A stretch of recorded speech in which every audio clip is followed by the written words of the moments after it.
Chapter 1090. What the hell is this thing? How can a normal human unleash such terrifying power? If we were in the sea, could it be that even I would not be a match for him? Countless questions flashed across Elizabeth's mind, and all of them shocked her. Her concept of the upper limit of a normal human's ability was completely overturned at this moment. Yabamiya finally closed her mouth with much difficulty. She swallowed her saliva and said, "If I remember correctly, the thing that Gina mentioned that caused Lantis to be in danger was that big shark with a hole in its head, right?" "Yes, it's exactly the same as Sister Gina's drawing." Anna nodded. Then, she looked at Meg with admiration and said, "Uncle Meg, you did it.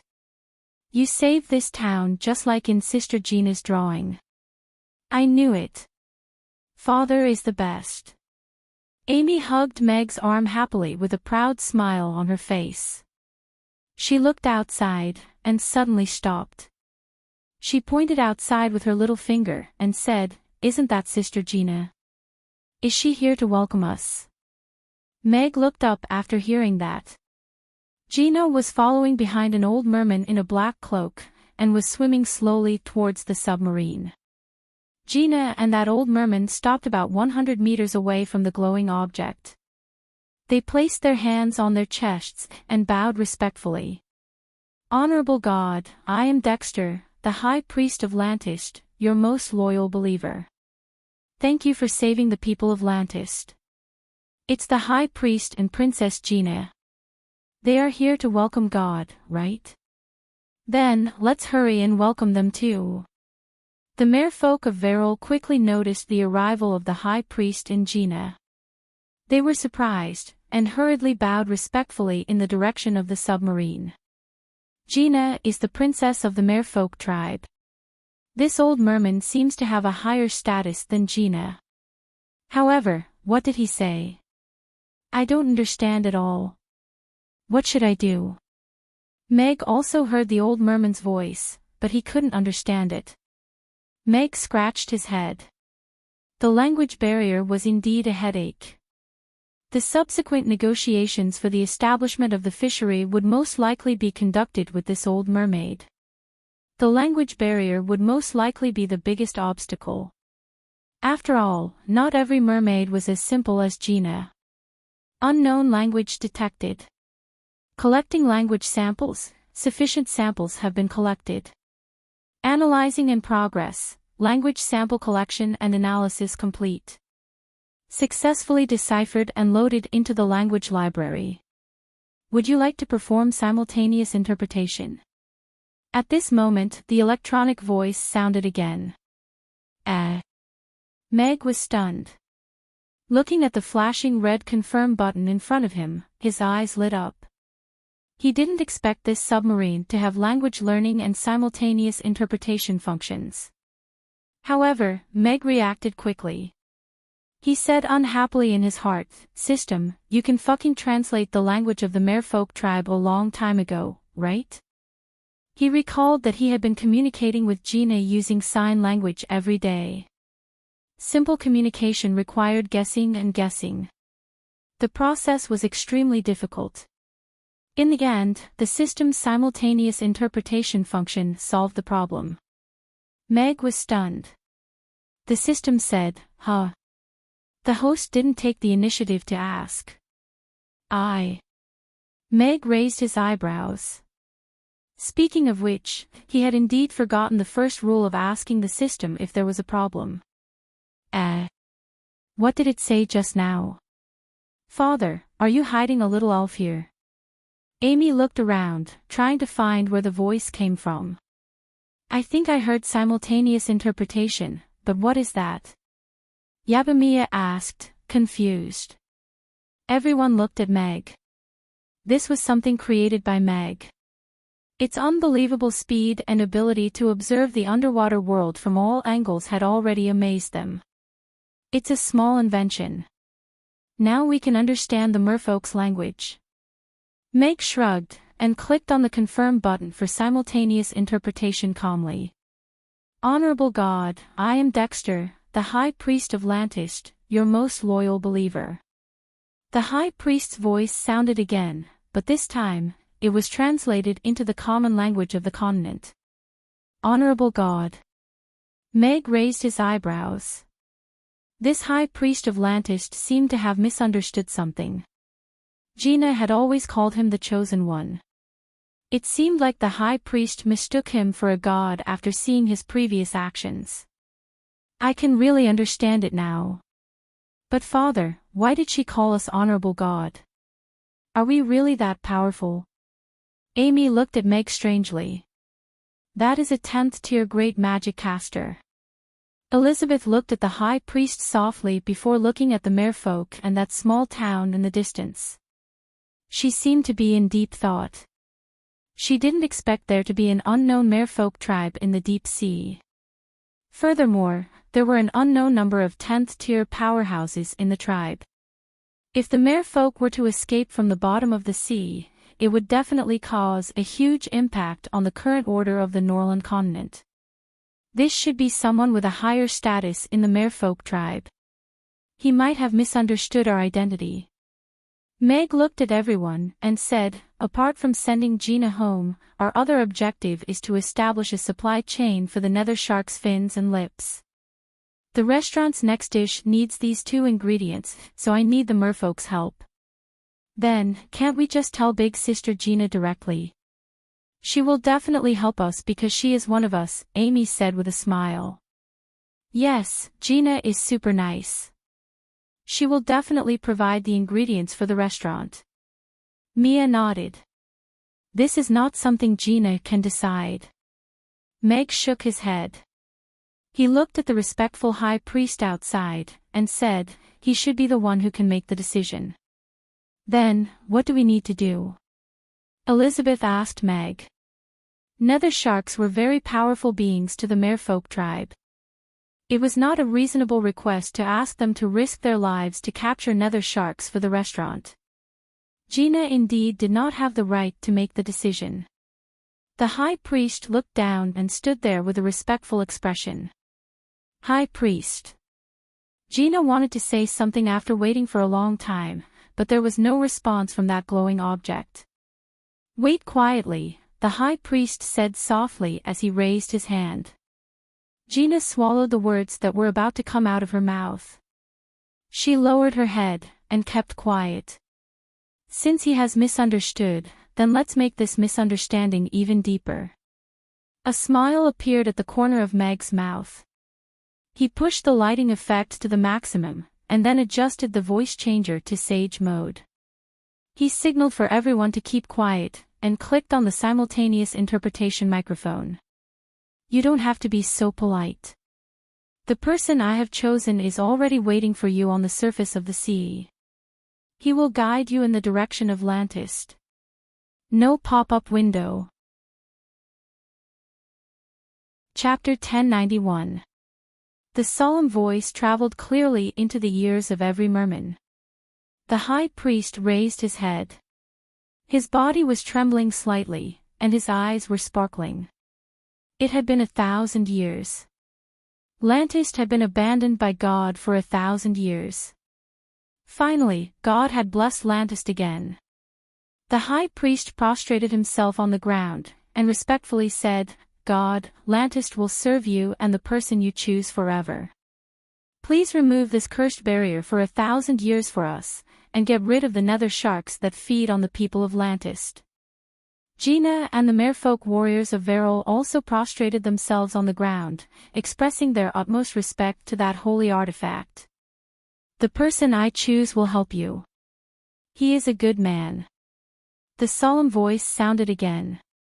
The light on the artifact became even more dazzling, and then it disappeared without a trace in a flash of light.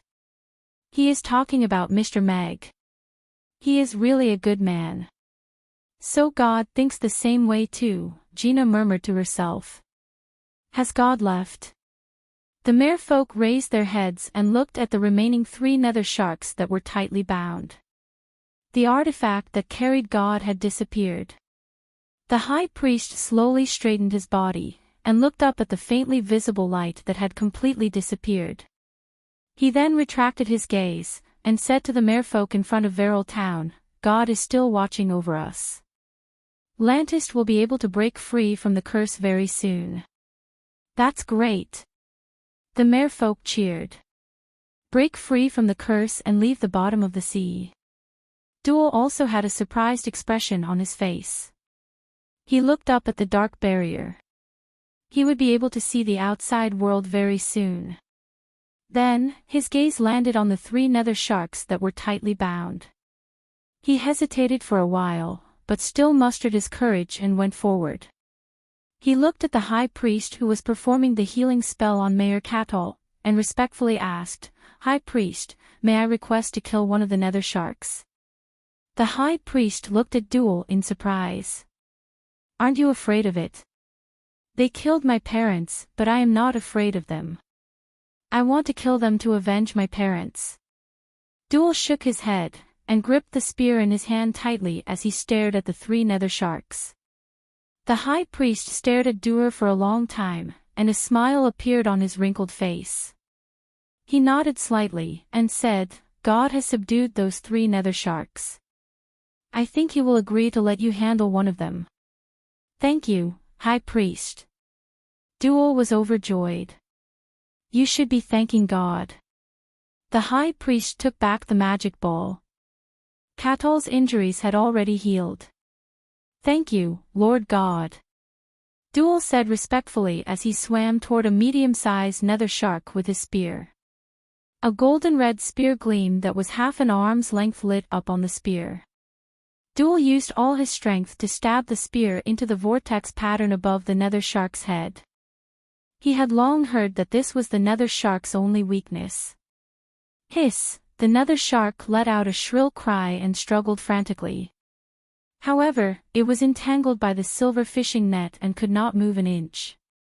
The struggle did not last long. When the cries stopped, the nether shark stopped moving completely. Duel pulled out his spear, and fresh blood spurted out from the nether shark's vortex. Father! Mother! I have avenged all of you. Duel murmured with tears streaming down his face. The residents of the town had all come out at some point. Duel! Carly rushed out from the crowd and hugged Duel. Tears were streaming down her face as well. You must be the mayor of Veril. Pass down the order for all the merfolk in the town to march toward Evo City, the high priest said to Catol. Yes, Catol replied respectfully. The high priest glanced at Duel and the nether shark that had stopped moving.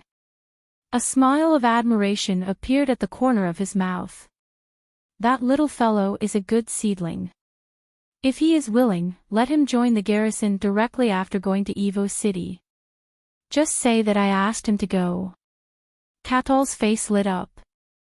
He nodded, and said, I think that little fellow will be very willing. Gina, let's go, the high priest said, and a faint golden array formation started to appear under his feet. Gina stepped into the range of the array formation. A golden light flashed, and the 2 of them disappeared. Gina, tell me in detail about that chosen one. The future of Lantist is in his hands. Mr. Meg, he is a good person. The submarine accelerated instantly, and left the bottom of the sea. It only started to slow down when it reached a depth of about 5,000 meters, and slowly rose to the surface. Father, did you lie to them just now? Amy blinked and looked at Meg with a shocked expression. It was her first time seeing her father lie. Everyone in the submarine looked at Meg with a surprised expression. In their impression, Meg had always been an honest and steady person. This is not a lie. It is just to build a stable and strong friendship between both parties. Meg shook his head, and seriously said, Am I not a good person? Everyone thought about it, and suddenly understood. Of course, Mr. Meg was a good person. Thinking about it this way, he was indeed not lying. I knew Father would not lie. A bright smile appeared on Amy's face. Meg heaved a sigh of relief in his heart. As a role model for Amy to learn from, this honest persona could not be broken. Moreover, he did not do anything outrageous. He just took the opportunity to make the following negotiations easier. He would also do his best to help Lantis. A large school of fish swam past the submarine. Ugly Duckling, who was already used to it, lay in front of the transparent window and stretched out its claws, trying to catch those fish that were approaching. Its claws scratched the glass anxiously. Ugly Duckling, do you want me to let you out? Amy asked with a smile as she went up to it. Ugly Duckling nodded first, but quickly reacted. It turned to look at Amy with a bitter expression. Are you the devil? Meg looked at the beautiful scenery at the bottom of the sea through the transparent submarine. He used the fishing equipment to catch a few more fish that looked delicious or pretty. He estimated that the merfolk should be coming up soon, so he steered the submarine to the surface and returned to the wooden boat. Mr. Meg is God's spokesperson, and also Lantis' savior. We have to give him the highest respect and treatment. In the center of the altar, the high priest looked at the merfolk standing in front of the altar with a serious expression. Yes. The merfolk replied in unison. Their expressions were not ambiguous at all.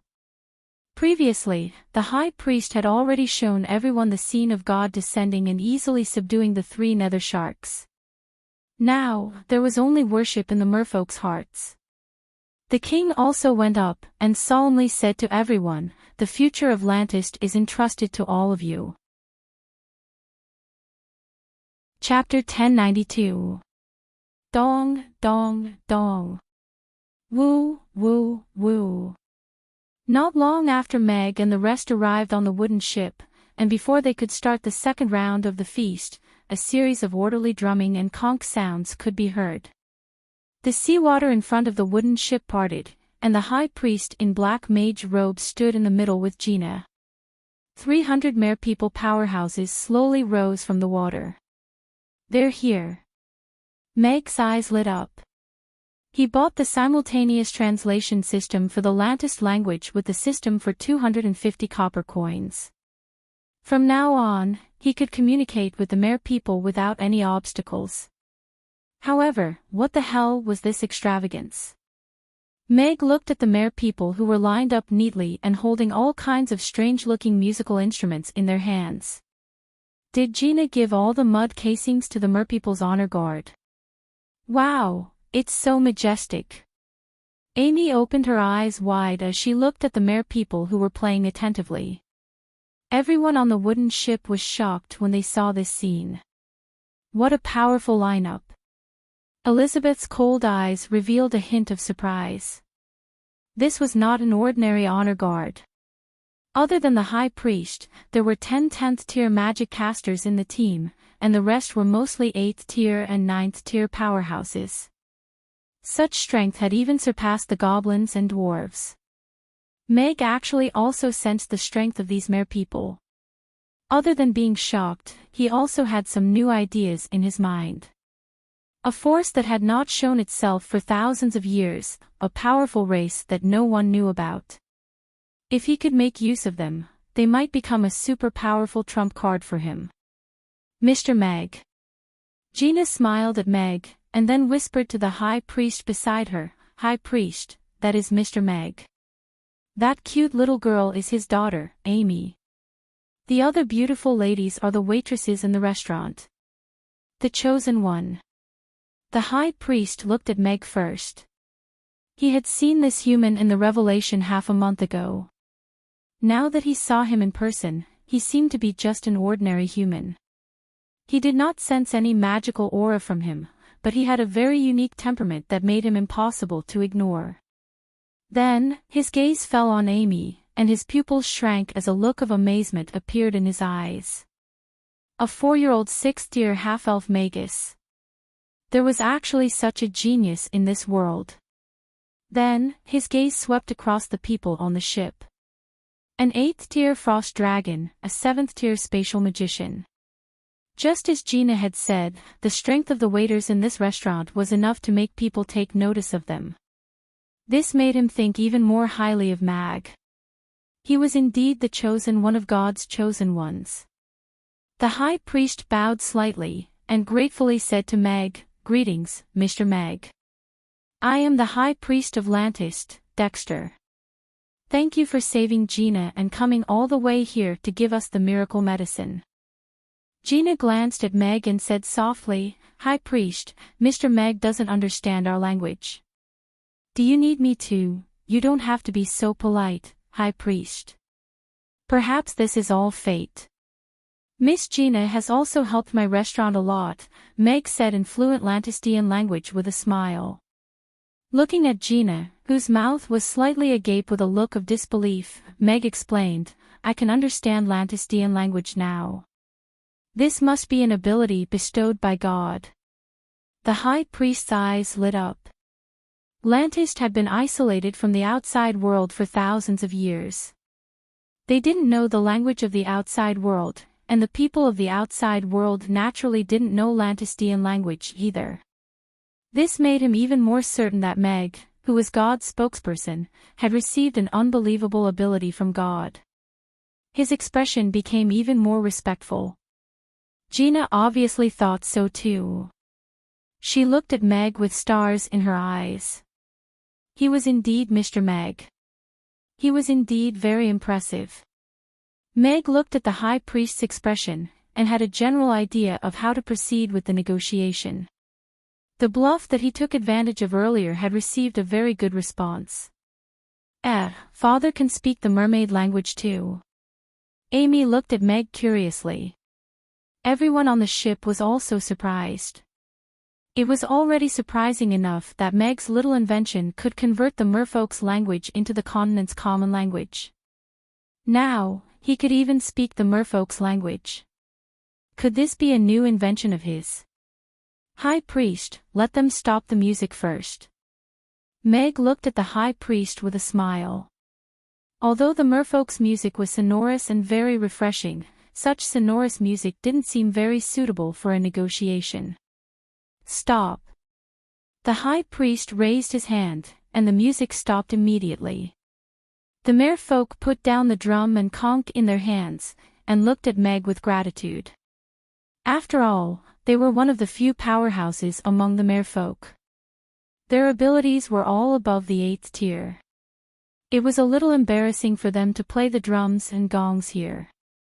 After the music stopped, Meg looked at the high priest, and went straight to the point. "Regarding Lantist's predicament, Gina had already told me before I came, and I also received some special revelations from that person. I can help Lantist solve the problem of the cursed barrier and the nether sharks. However, in return, I also need some help and some promises from Lantist." The high priest's eyes lit up. It must be a revelation from God. He was full of confidence that Meg could solve Lantist's survival predicament. As long as Lantist could survive, any condition could be negotiated. "Mr. Meg, what do you need Lantist to do? What kind of promises do you need us to make? Please tell us. We will try our best to cooperate," the high priest said. "First condition, Lantist has to promise not to invade the continent and participate in the fight for territory within 100 years. Second condition, after Lantist escapes, you have to help me do 3 things unconditionally. The details are still undecided, but I can guarantee that Lantist will not pay an unacceptable price. Third condition, I need Lantist's help to build a deep-sea nether shark fishery and provide a fixed amount of nether shark's lips and fins for my restaurant. I will discuss the construction and daily operation of the fishery with you in detail later." Meg looked at the high priest and smilingly said, "My conditions are as stated above. I hope the high priest can consider it carefully." The high priest was deep in thought after hearing that. The other merfolk powerhouses were also deep in thought. Meg stood at the side with a calm expression, waiting for their decision. The high priest communicated with the few of them briefly through voice transmission.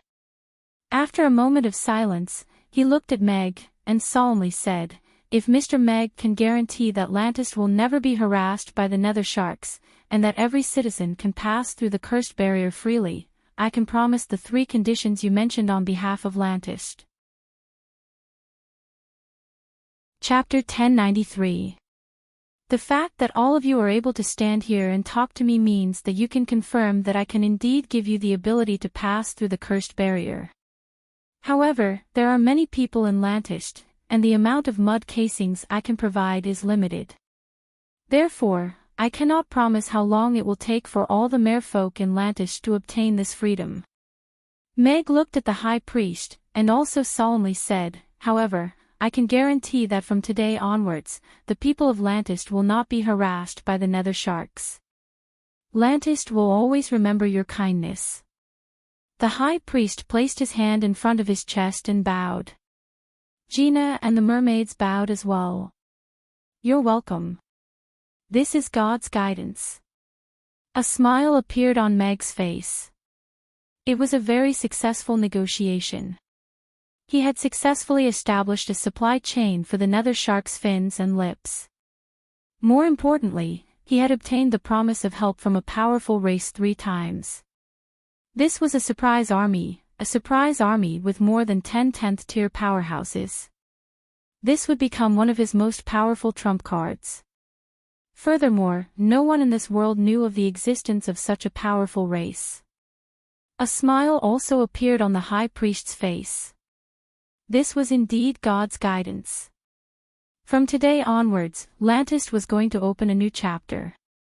Without the harassment of the nether sharks, they had a clear hope for the outside world. That's great. Mr. Meg is really a good person. Gina's smile was also very bright. Although she didn't expect Mr. Meg to raise those 3 requests, the outcome was perfect. The negotiation was also very successful. Lantis had obtained a better result than expected. The others on the wooden boat were dumbfounded the whole time. They didn't know what Meg and the high priest were talking about. However, when they saw the merfolk greeting Meg and both parties smiling, they also smiled. It seemed like the negotiation was very successful. It feels like the negotiation was very successful. Boss is actually so good at negotiation, Yebamia mumbled softly. Of course. Father is super awesome, Amy said proudly. Her little face was full of pride. Meg took out a pen and paper and wrote 2 contracts on water-resistant paper. Then, he and the high priestess signed the contracts separately. The negotiation came to a successful conclusion. It's a pleasure working with you. Meg extended his hand to the high priest. The high priest was slightly taken aback. It seemed that this was the social etiquette of humans. After some hesitation, he reached out his hand and gently shook Meg's hand.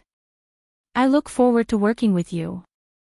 After signing the contract, Meg began to hand over the magnetic field interference release ball and the ultrasonic isolation wall that the system had prepared. The former was used to destroy the nether shark's nether whirlwind and create an opportunity for the merfolk to engage in close combat with the nether shark. Knowing the nether shark's fatal weakness, the mermaids were not afraid to fight the nether shark without its tornado defense. The latter's function was to use the ultrasonic balls to release ultrasonic waves so that the nether sharks could not get close to the area surrounded by the sound wave wall. Thus, they could easily build a defensive fortress or build a deep-sea fishery. There were only 2 buttons on the switch, and it was easy to operate. Is this the divine weapon that made the nether shark's whirlwind ineffective? The high priest held the magnetic field ball with both hands as if he was looking at an extremely precious treasure. You can say that. Meg nodded. He still felt a little guilty about pretending to be a god. God, you're too generous. The high priest's expression was full of respect and gratitude. The number of magnetic field balls is limited. However, after releasing them, the whirlwind of the nether sharks within a radius of 1,000 meters will be dispelled. It should be enough if you use it together with a small team. The number of ultrasonic balls is sufficient for you to set up in important cities and towns to form a defensive fortress. When the nether sharks invade, you can retreat into the fortress to recuperate and wait for the nether sharks to leave. I've already confirmed the location of the nether shark fishery. It's in that big canyon.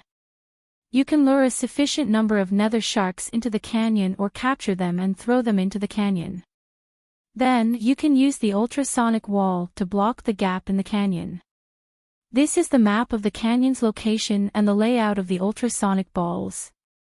I'm rearing the nether sharks to obtain their shark fins and shark lips.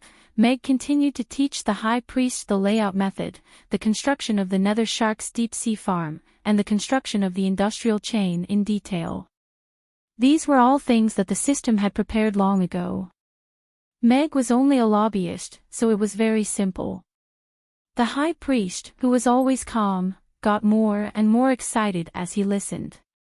When Meg was done, he looked at Meg with some surprise, and said, "Mr. Meg is too thoughtful. With these divine weapons, the people of Lantist won't have to worry about being harassed by the nether sharks anymore. Furthermore, they can turn the tables and treat them as prey. The nether sharks are also considered a rare species. I still hope that the merfolk of Lantist can restrain themselves a little." Meg thought to himself. Of course, he wouldn't say that out loud. For the past 1,000 years, the nether sharks had almost driven Lantist to extinction. Countless merfolk had died in the mouths of the nether sharks. Persuading others to be magnanimous was something he couldn't do. The high priest used a crystal ball to store the tens of thousands of metal balls that Meg took out into the crystal ball. It seemed like it was also a storage equipment with a huge space. "Mr. Meg, thank you for everything that you have done for Lantist. The invasion of the nether sharks is imminent, and I need to return to Lantist immediately to make arrangements. I will bid farewell to you for today. I will definitely visit you personally to thank you in the future." The high priest kept the divine weapons. He was concerned about Lantist, so he prepared to bid farewell to Meg and the rest. Gina wanted to say something but stopped. She looked at the high priest, and finally chose to remain silent. Meg saw everything. He looked at the high priest with a smile, and said, "High priest, now that we have established a cooperative relationship, it is not very convenient for me to come to Lantist. Someone needs to deliver the medicine that allows your people to pass through the strong curse. Someone also needs to deliver the dried shark's fin and shark's lips that you have harvested. I wonder if you can send someone to stay in my restaurant permanently." The high priest looked at Gina thoughtfully. He nodded with a smile, and said, "Of course. Princess Gina has been with Mr. Meg for a period of time. She is also the most powerful person among the younger generation in Lantist. She will definitely be able to ensure the safety of the medicine and ingredients. I wonder if it is possible to arrange for her." Gina's eyes lit up. She looked at Meg nervously. She didn't know if Mr. Meg was still willing to let her stay. "If Miss Gina is willing, that would naturally be the best," Meg said with a smile as he looked at Gina. "I am willing." Gina almost blurted out with a happy smile on her face. Chapter 1094. The high priest looked at Gina, and sent a voice transmission. "Gina, assist Mr. Meg well. Don't call yourself a princess. He is Lantist's benefactor." Gina nodded. How would she call herself a princess? As long as she could stay in the restaurant and beside Mr. Meg, she was willing to be a waitress in the restaurant. Looking at the smiling Meg, she felt as sweet as honey in her heart. So, Mr. Meg was willing to let her stay. Could it be that he has feelings for me, too? Mr. Meg, farewell. The high priest looked at Meg and nodded slightly at the people on the wooden boat. His gaze paused when it landed on Amy. He thought for a while, and took out a small blue crystal in the shape of a water droplet. He waved his hand gently, and the small crystal became a small bracelet with a red string. The high priest handed the bracelet to Amy with a smile, and said, "This is a water-repellent bead. Young lady, you will be able to move freely underwater with it.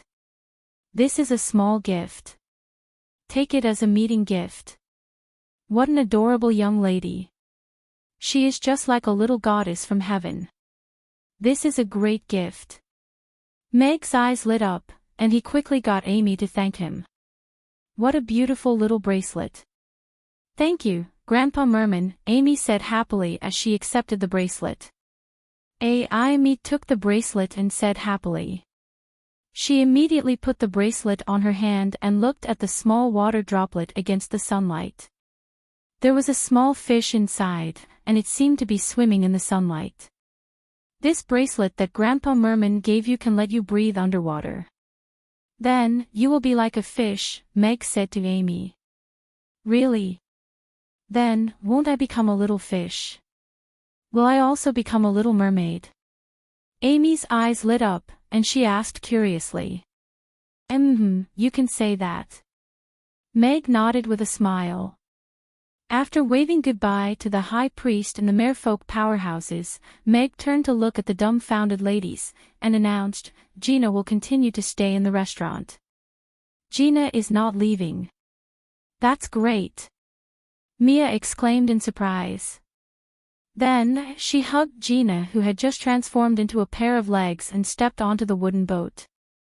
Smiles appeared on everyone's faces. Sally and Shirley had left one after another, which made them feel rather sad. If Gina were to leave as well, then they would definitely be sad for a while longer. "Thank you all," Gina said with a smile. She could feel everyone's love for her. This feeling moved her and made her happy. Meow, Ugly Duckling suddenly popped its head out from the corner and called out to Gina. It licked its teeth as if it was quite happy, too. "Oh!" Gina was shocked and almost fell into the water from the side of the boat. Everyone burst into laughter. It was only noon, and Meg wasn't in a hurry to return. He took out the seafood that he had caught and he came up and started a new round of seafood party. After having a sumptuous seafood feast, Meg and the rest rested on the boat for a while. Just as they were about to return, the surface of the sea surged, and two mermaids came out of the water with a wooden box. They looked at Meg, and respectfully said, "Mr. Meg, the high priest asked us to send a sample of the nether shark's fin and shark's lips. Do they meet your requirements?" Meg took the wooden box and opened it. There was a set of crystal-clear shark's fin and a fresh shark's lip between the crushed ice. The cut was very precise. "Very good. Just cook according to this standard." Meg nodded with satisfaction. The merfolk were really efficient. He liked it. Ding! Congratulations, host. You have successfully found a suitable shark's fin and shark's lip supplier, and established a stable supply chain. You have taken an important step on the path to becoming the god of cookery. Mission reward calculation, 0, 5 strength points obtained. At this moment, the system's voice sounded in Meg's mind. Perfect. Meg's eyes lit up. With this 0, 5 strength point, he could officially advance to Grade 8. Grade 8 was a watershed level. Only when one's strength reached Grade 8 could he be considered a true high-level combat power. After a knight's strength reached Grade 8, he could cut a huge rock that was as thick as 3 people hugging it. His speed and explosive power were even stronger than a cheetah's. Coupled with his movement techniques, he could come and go without a trace. And for Meg, the most important thing was that he could finally use the real combat skills in his mind. A magician's domain, a knight's combat skills. These were the abilities that both obtained after entering the high level. Combat skills had already surpassed the category of martial skills. They also differed according to the individual knight, and there was an obvious differentiation. Some knights' combat skills obtained the ability to attack from a distance, such as a long-range blade attack.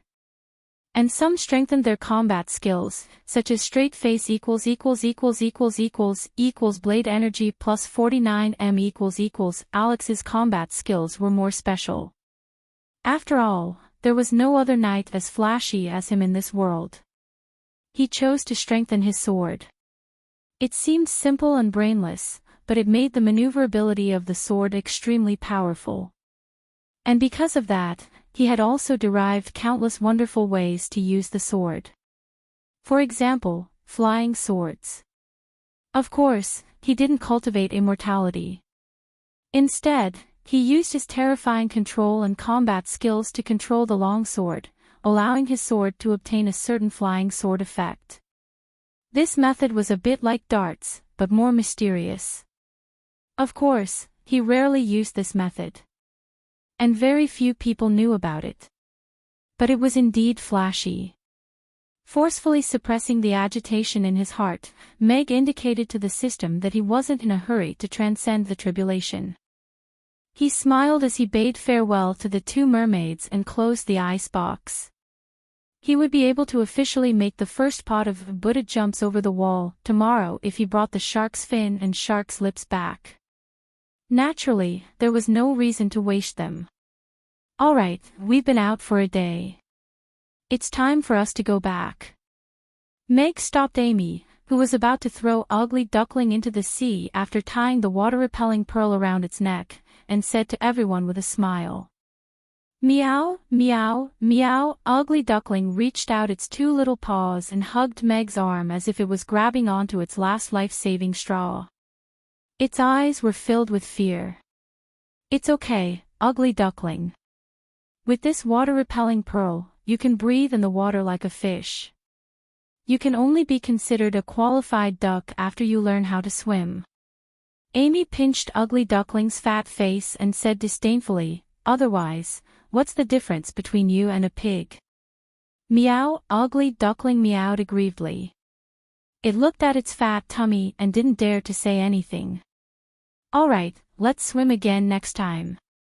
We should go home. Meg saved Ugly Duckling with a smile. He understood Ugly Duckling's fear of the sea very well. Amy thought for a while, nodded, and softly murmured, all right, then we'll swim again after we go back. The fountain in the square is pretty good. Meow. Ugly Duckling, who thought it had escaped a calamity, rolled its eyes and fainted in Meg's arms. Everyone packed their things and boarded the frost dragon that Elizabeth had transformed into to set off for home. They parked the wooden boat that was handmade by Phyllis on an isolated island nearby. They could still use it the next time they went out for a trip. What an interesting day, Mia opened her arms and said happily. Chapter 1095. The night was getting darker. Rodu. The famous gourmet magazine, Hal Magazine, was still brightly lit at this moment. Under its banner were Food Forest, Carnivore, Vegetarianism, and many other best-selling magazines. It could be said to be the #1 magazine in the gourmet world.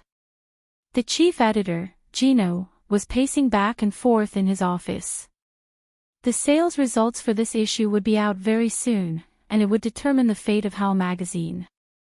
Under the many glorious halos, only Gino and a few editors from Hal knew that the magazine was facing a situation of layoffs and closure as the sales of a few top magazines dropped drastically. Although food was the most important thing to the people, Roda's gourmet delicacies were almost all written out. Roda was known as a gourmet paradise, but no matter how beautiful a paradise was, there would eventually come a time when one would get sick of it. When those beloved gourmets started to cook the same old dishes, and could no longer dig out gourmet delicacies from the streets and alleys, Hal Magazine would inevitably enter a downward phase. As the chief editor, Gino had thought of many ways before. He even requested those food critics who submitted articles to come up with something new in order for their articles to be published in the magazine. However, those articles that were barely pieced together or even fabricated did not increase the sales. Instead, it greatly damaged the reputation that the magazine had built up over the decades. The entire industry was facing a harsh winter, and Hell magazine was feeling the extreme cold. Chief Editor. Chief Editor. At this moment, a young man pushed open the door of the office and rushed in directly. Gino was not bothered by the young man's recklessness.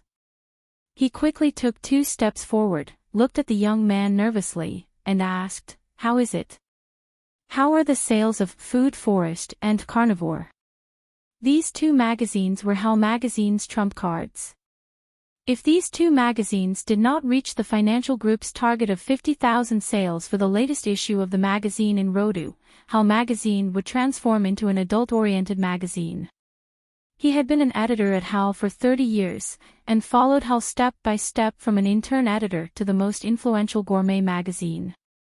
How could he allow such a thing to happen? If this month's magazine could not reach the target, and he had no way to reverse the decision of the financial group behind the magazine, then it would be time for him to leave. Food Forest sold 12,000 copies, Carnivorous Doctrine sold 18,000 copies. The young man said while panting. 30,000. Is it still not enough to reach the target? Gino staggered 2 steps back with a disappointed expression. Although there was a significant increase compared to the previous month, there was still a huge gap between 30,000 volumes and the agreed-upon target of 50,000 volumes. When the magazine was at its peak, the sales volume of Carnivore Doctrine alone could reach 50,000 copies, which was the best in the industry. But now, it was impossible for a single book to sell more than 50,000 copies. He knew that people still loved food because it had been too long since there was a surprising food in text. Gino's gaze dimmed.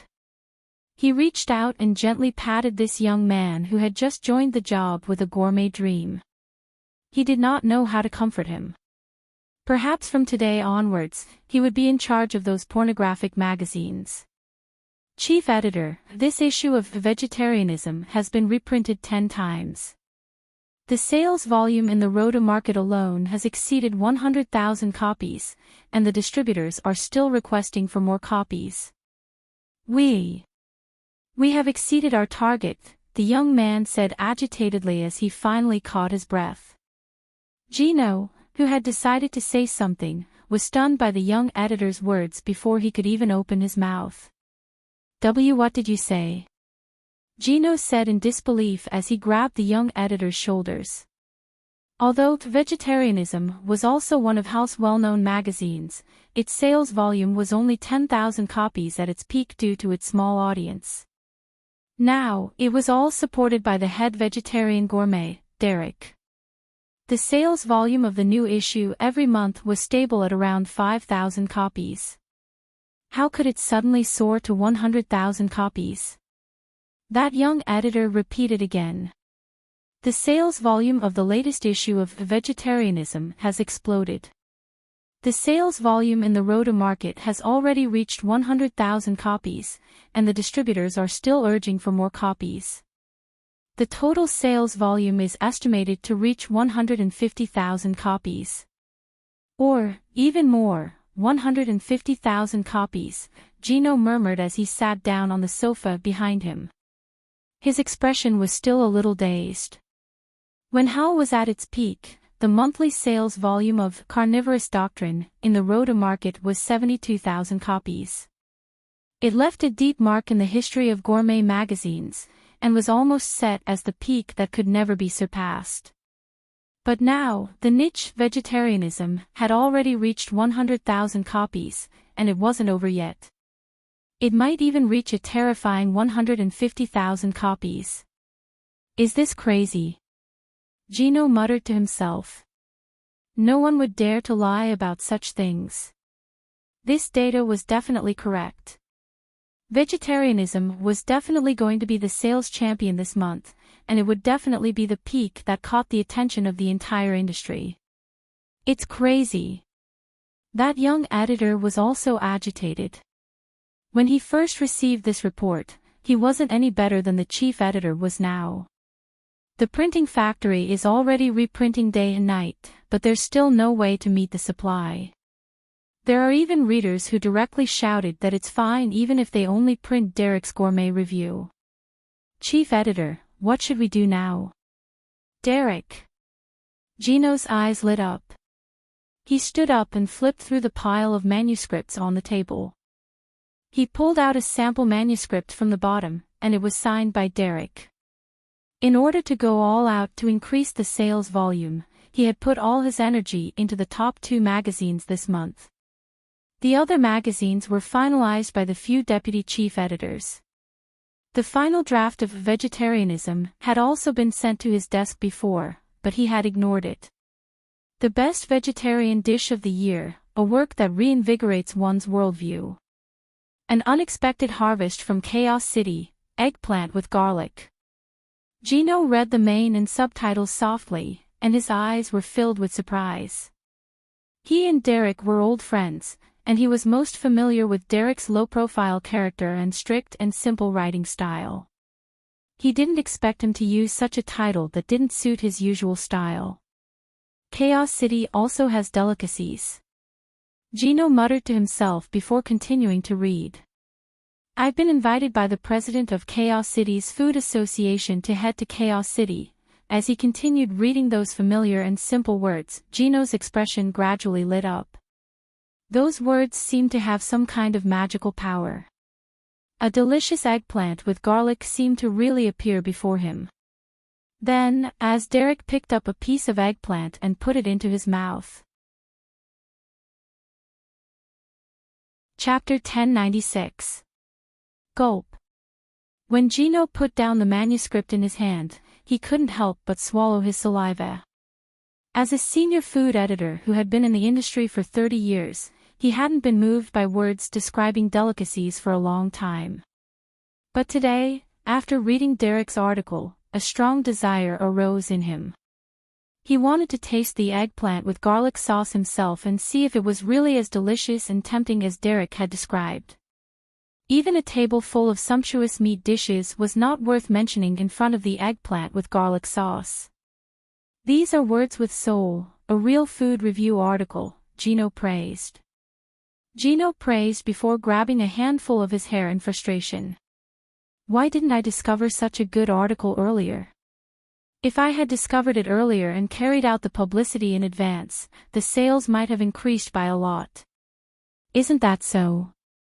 The first printing of Vegetarianism was only 5,000 copies, and it gradually became popular because of word of mouth from the readers. There was almost no publicity at all. This is simply a miracle in the history of magazines, the young editor said with a nod. Gino closed the manuscript in his hand, and said with a determined gaze, since our own printing company can't keep up with the progress, then find another 2 printing companies to start work at the same time and print this issue of Vegetarianism. We have to continue the miracle of this food magazine and let the entire industry see hope. All right, the young editor replied. He placed the report on the table and left the office quickly. Derek and this Mamis are simply Hal's saviors. After I'm done here, I have to thank them personally, Gino said with a smile. He picked up the report on the table and looked at it seriously for a while. Then, he took the report in a folder and left the chief editor's office quickly. Rodu, the palace. A resplendent palace. The pink and gold colors were almost proportional, making the entire palace look very pink and adorable. A young girl dressed in luxurious clothes was lying on the bed, reading the latest issue of Vegetarianism with great interest. After a long time, she put down the magazine in her hand. Hearing her stomach growling, a pained expression appeared on her exquisite face. She turned over and pressed the magazine against her stomach. With a look of despair, she said, "Oh my God. Why did you make me read this in the middle of the night? It's already the 36th time, but why am I still so hungry after watching it? Princess Vanessa, it's time for you to go to bed." The young maid standing beside the bed said with a smile. Princess Vanessa sat up on the bed and looked at the maid with a worried expression. "Laura, I want to eat something." The queen has instructed that you cannot eat anything before you sleep. Laura looked at the princess who was lying on the bed and shook her head helplessly. Can I just have one piece of candy? Just a small piece will do. Vanessa stretched out her little finger. The queen said that you can't eat sweets until your teeth are healed. Laura shook her head. She looked at the black hole in Princess Vanessa's teeth and felt her heart ache. Princess Vanessa was the king's only daughter. She had inherited the queen's beauty and was already a little beauty at the age of 16. However, her teeth had a lot of decay because she often ate sweets before she slept. It was fine if she didn't show her teeth, but when she smiled, her mouth was full of rotten teeth like that of a 70 or 80-year-old woman, completely ruining her temperament. Magic casters had a way to repair her teeth, but the treatment was too long. Furthermore, Princess Vanessa often ate sweets, so the treatment was very mediocre. Because of this, Princess Vanessa didn't attend any public gatherings since she was 14 years old. She locked herself in her bedroom every day. Occasionally, she would go to the manor in the suburbs for vacation, but only had one maid, Laura, to serve her. Over the years, her greatest interest was reading all kinds of gourmet magazines.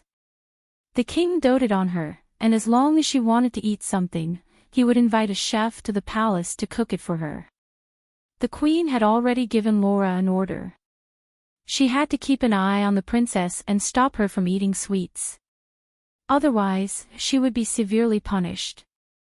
Vanessa stared at Laura for a while before lying back on the bed. She knew about the queen's order. She couldn't bear to see Laura being punished because of her. Laura, do you think that eggplant with garlic sauce is really that delicious? I've been dreaming about it for the past few days. I really want to go to Chaos City to try it for myself. Vanessa lay on the bed and looked at the ceiling that was inlaid with luminous pearls that emitted soft light. It must be very delicious if it can make the princess miss it so much. Laura smiled and said, I heard that Mr. Meg won the title of the best chef during the king's birthday celebration. Every dish he made was highly praised by the king. Ah, I regret it so much. Why did I go to the suburbs for a vacation those few days? I feel like I missed out on a delicious feast. Vanessa kicked her legs with a despondent look on her face. Laura covered her with the blanket carefully, and smilingly said, if the princess really wants to eat it, you just have to tell His Majesty, and he will definitely invite Mr. Meg over from Rodu to make you a delicious eggplant with garlic sauce. Really? Vanessa's eyes lit up, and a smile appeared on her face. All right, then I'll go look for His Majesty tomorrow, and ask him to invite Mr. Meg to the palace. Meg finally coaxed the two little ones to sleep. He tiptoed out of the room, and walked to the balcony.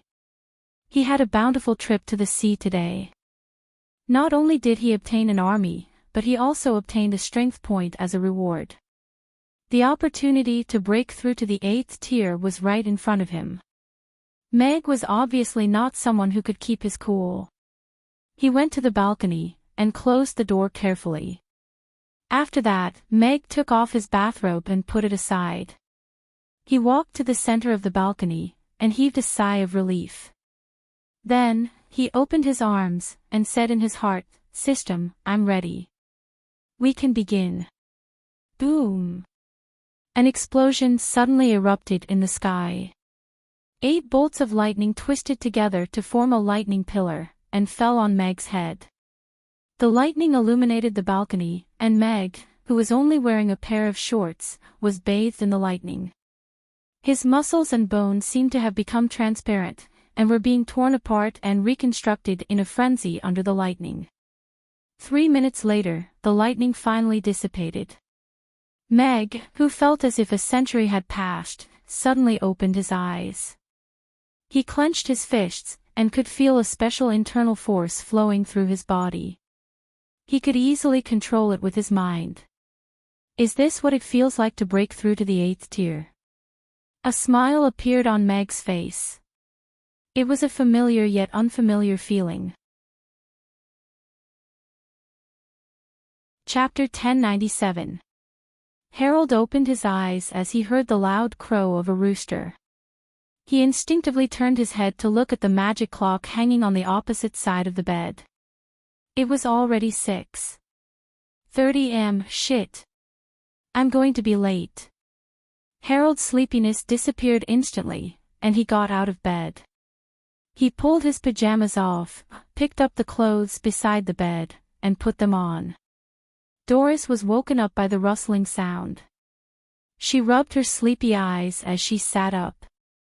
She looked at Harold, who was almost fully dressed, and asked in confusion, "Harold, what are you doing? Isn't it your day off today?" "Day off?" Harold, who was about to walk out of the door, paused. He smacked his head and laughed awkwardly. "I drank too much yesterday. I forgot that it's my day off today. Doris, I'm sorry to wake you up so early." "It's all right.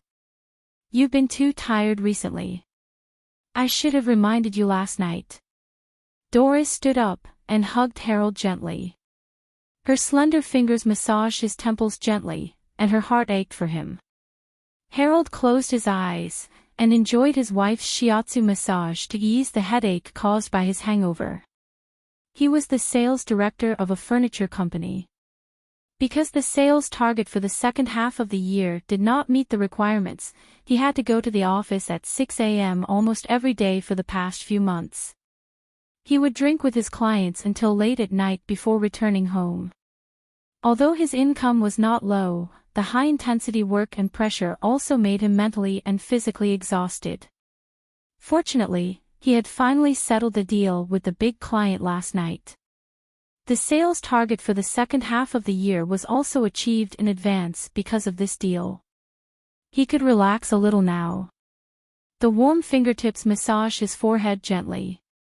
It was so comfortable that Harold wanted to lie down again and go back to sleep. "Since you're already up, let's go out for breakfast," Doris said gently. "Breakfast?" Harold opened his eyes and yawned. He shook his head and said, "I don't have an appetite now. I just want to have a good sleep. Besides, you know that I never eat breakfast." Doris looked into Harold's eyes and said gently, "You promised Kathy to take her out for good food. You've been too busy with work these few months. She mentioned it to me a few times, but I didn't tell you." Harold looked at Doris and suddenly realized that he had been busy with work and neglected his family for the past few months. She had to take care of the entire family alone, and she also had to take care of the children. She definitely had it no easier than him. He suddenly felt a little guilty. "I'm afraid there's nothing good for breakfast. Why don't we go out for lunch and dinner?" Harold grabbed Doris' hand and placed it gently on his face. He said gently, "I haven't had a meal with you in a long time. Let's go to Dukas restaurant." That was the place where they pledged their love. Every year on that day, they would go together as a family. But this year, because he was too busy with work, he didn't bring her along. "I promised Kathy that I would take her to Aiden Square this morning." Doris shook her head slightly. She looked at Harold worriedly and said, "The doctor said your gastric problem can't be ignored anymore. If you don't eat breakfast, it will continue to worsen. I heard there's a restaurant called Mamie in the square that's not bad. Let's go and try it." Harold didn't care about his gastric problem. He could endure the occasional pain, and it had nothing to do with breakfast. His mouth was dry now, and his head was a little dizzy. He was resisting breakfast from head to toe. However, looking at Doris's expression, he couldn't bear to reject her. He nodded with a smile and said, "All right. Let's pack up and get ready to go out." Soon, the family of 3 went out. The little girl, who was 7 or 8 years old, held the hands of the 2 adults. "Dr. Matthew, are you back from your morning exercise so early?" The family met an old man who was doing morning exercise as soon as they stepped out of the door. Harold greeted him with a smile. This was their neighbor, a famous doctor in Chaos City. Dr. Matthews stopped in his tracks and said to Harold with a frown, "Harold, you don't look too good. Did you drink a lot last night?" Harold glanced at Doris and shook his head with a smile. "I did drink a little last night, but it should be because I've been too tired recently." "It's nothing. Dr. Matthew, please take a look at him. He vomited when he came back last night." "There was blood in his vomit," Doris said worriedly. Kathy, who had her hair tied up in a ponytail, also looked at Dr. Matthew and pleaded, "Grandpa Matthew, please take a look at Father." Dr. Matthew stared at Harold for a while and solemnly said, "Harold, although you are still young, your stomach is already worse than an old man like me. Come to my clinic later. From today onwards, you can't drink anymore. Otherwise, I'm afraid you won't be able to last much longer." "All right, I will come," Harold replied with a smile. After that, he brought Doris and Kathy onto the horse-drawn carriage. Although Dr. Matthew is a good man, he still likes to use the doctor's way of scaring people, Harold consoled himself. Harold comforted himself in his heart. However, looking at his wife and daughter sitting opposite him, his heart was still clouded with a layer of haze. "Go to Amy's," Harold said to the coachman. "Today's new item, soy milk and youtiao set meal. Breakfast special." It was written on the wooden sign at the entrance of Amy's this morning. "What's soy milk? What's youtiao?" "It's actually only available for breakfast." Could the soy milk and youtiao be connected? No matter what it is, Mr. Mac has finally developed the first authentic breakfast set meal. Although it was still early, there was already a long line at the entrance. The customers were guessing curiously when they saw the sign. Harold's horse-drawn carriage stopped outside Amy's. He lifted the curtain and saw the long line at the entrance of the restaurant. He couldn't help but click his tongue. It's not even 7 a.m. Why are there so many people queuing? I heard that this restaurant is ranked first in the new delicious cuisine rankings. It's very popular. I didn't expect there to be so many people. Doris was also surprised. Although she was mentally prepared before she came, she didn't expect there to be so many customers. Kathy's eyes lit up. She looked up at Harold and said, "My classmates said that the ice cream in this restaurant is super delicious. Father, can I have an ice cream?" "Of course, Kathy, if you want to," Harold said with a smile. Although he didn't like queuing early in the morning, he didn't find it too difficult to accept since Kathy liked it. After all, his mission today was to accompany them for the day. Harold's family lined up in the line. He listened to the customers in two lines arguing about the sweetness and saltiness of the tofu pudding. Most of his attention was still on the new item released today. It's quite an interesting restaurant. His keen sense of sales made him feel that this restaurant wasn't ordinary. However, he still didn't want to eat breakfast. A glass of water was better than anything else. The restaurant opened for business. The customers filed in an orderly manner. Harold was a little surprised that the interior of this restaurant that suddenly appeared in the corner of the square was so exquisite and elegant. After he sat down, he didn't even bother to open the menu. He said to the waiter, "I want a copy of your new breakfast set meal." Chapter 1098. It's a serious gastric ulcer with bleeding points. It's showing signs of developing into stomach cancer. In the kitchen, Meg glanced at Harold in surprise. This young man who looked like he was in his early 30s already had such a serious gastric problem. If it wasn't treated properly, it would be a tragedy in no time. Meg sighed in his heart. Young people had to maintain their health. Otherwise, their bodies would be worse than those of centenarians. "All right, Madam and Cutie. What would you like to order?" Yabamiya asked Doris and Kathy with a smile. I'd like a youtiao and soy milk set meal, too. Doris smiled elegantly. Then, she placed the menu in Kathy's direction. Kathy, you can order whatever you want. I'd like an ice cream, Kathy said without hesitation. Mia shook her head slightly, and said, ice cream is cold. It's not legal to eat it after waking up. It'll hurt your stomach. If Cutie wants to eat it, you can eat something else to fill your stomach first. Hurt your stomach. Harold felt his nerves being stirred. He looked at Kathy, and said, Kathy, let's eat something else first. Then.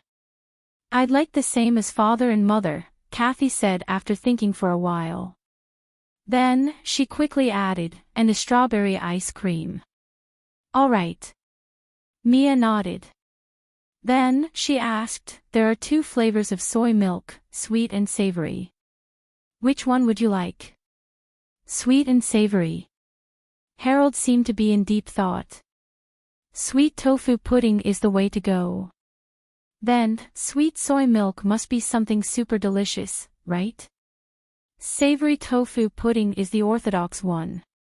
I'd like to choose savory soy milk.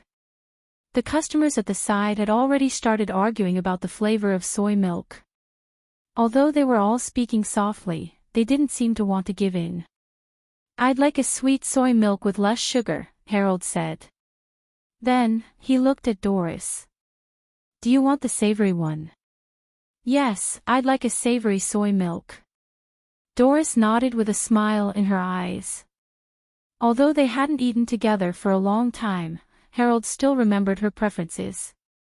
I want it sweet, the kind with super polysaccharide. Kathy raised her small hand. All right, please wait a moment. Yabamiya nodded slightly before looking at Harrison, who was sharing a table with Harold's family. Miss Mia, isn't there a purchase limit for soy milk?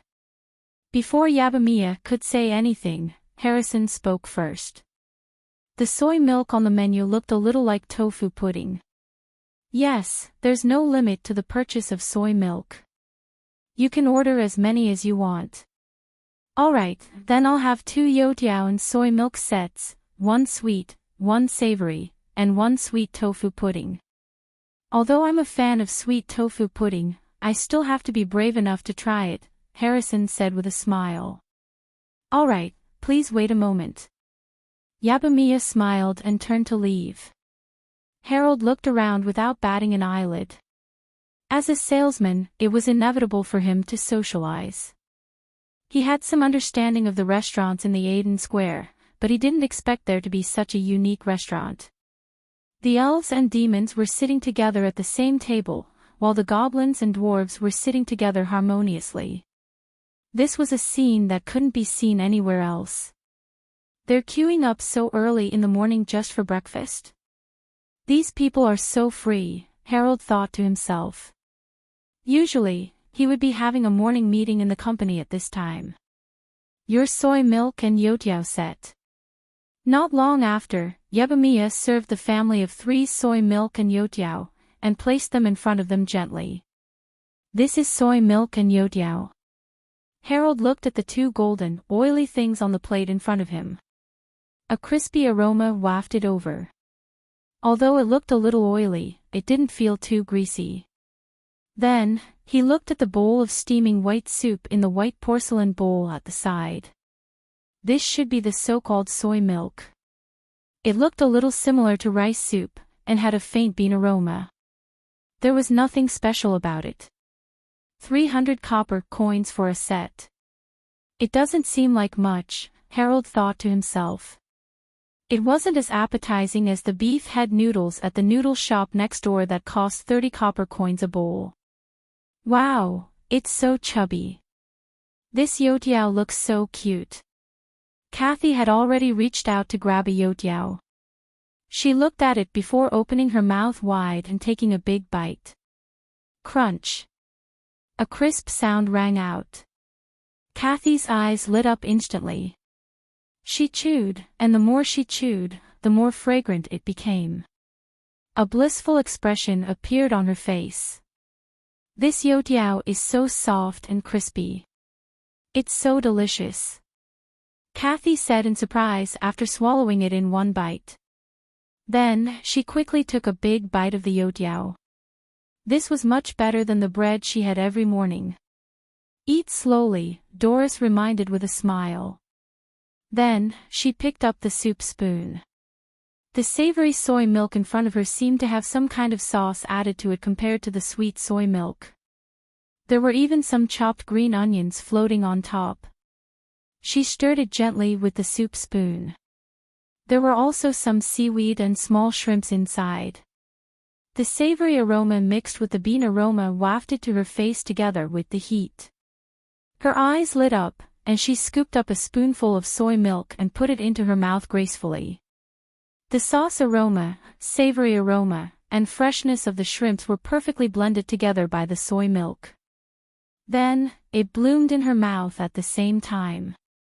Her taste buds that had no appetite in the morning were immediately stimulated.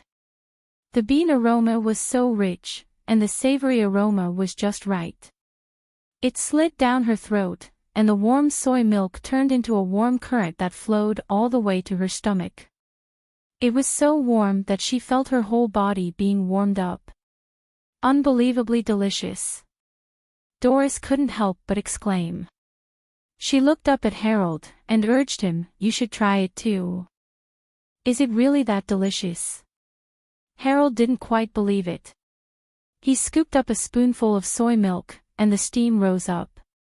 He put it to his mouth and blew on it before putting it into his mouth. Once the warm soy milk entered his mouth, it was like rain after a long drought. It moistened his dry lips and moistened his slightly sour mouth. The sweet bean aroma started to spread, washing away the sourness. His tired taste buds were like grass that was moistened by the spring rain. They started to wake up gradually. The sweetness wasn't overpowering, and the bean aroma was even more refreshing. The warm soy milk slid down his throat slowly. His throat that was sore from vomiting and hangover last night seemed to be comforted and moisturized by a gentle hand.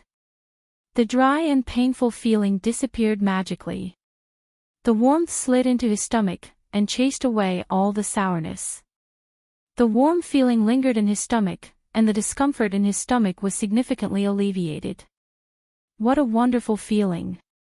After drinking a mouthful of soy milk, Harold actually felt his whole body become much more transparent.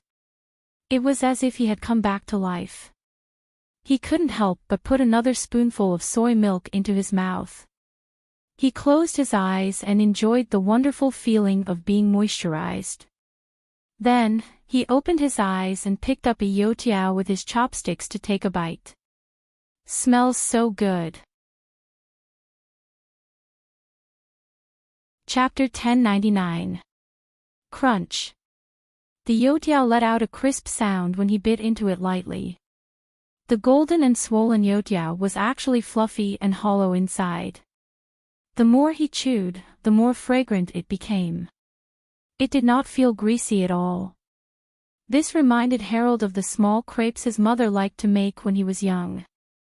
The thin crepes were also crispy and delicious after being fried in the oil. However, he had not tasted it for more than 10 years, and he would not have the chance to in the future either. He swallowed the crispy youtiao and had a mouthful of soy milk. It was a perfect match. This steaming hot breakfast had already made him forget his disdain for breakfast earlier. He only felt a warmth in his stomach after eating the youtiao and soy milk. The discomfort in his stomach caused by drinking too much last night was completely gone after eating the youtiao and half a bowl of soy milk. What a wonderful combination. What a wonderful breakfast. Looks like I have to come for breakfast in the future, Harold thought to himself.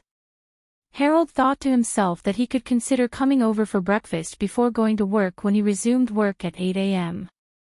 He had to admit that Dr. Matthew's words in the morning still had some effect on him. Kathy was so young, and Doris had been a full-time housewife for many years. If he, the pillar of the family, collapsed, then they would not have anyone to rely on. He did not want to take medicine, but he wanted to eat some breakfast every day.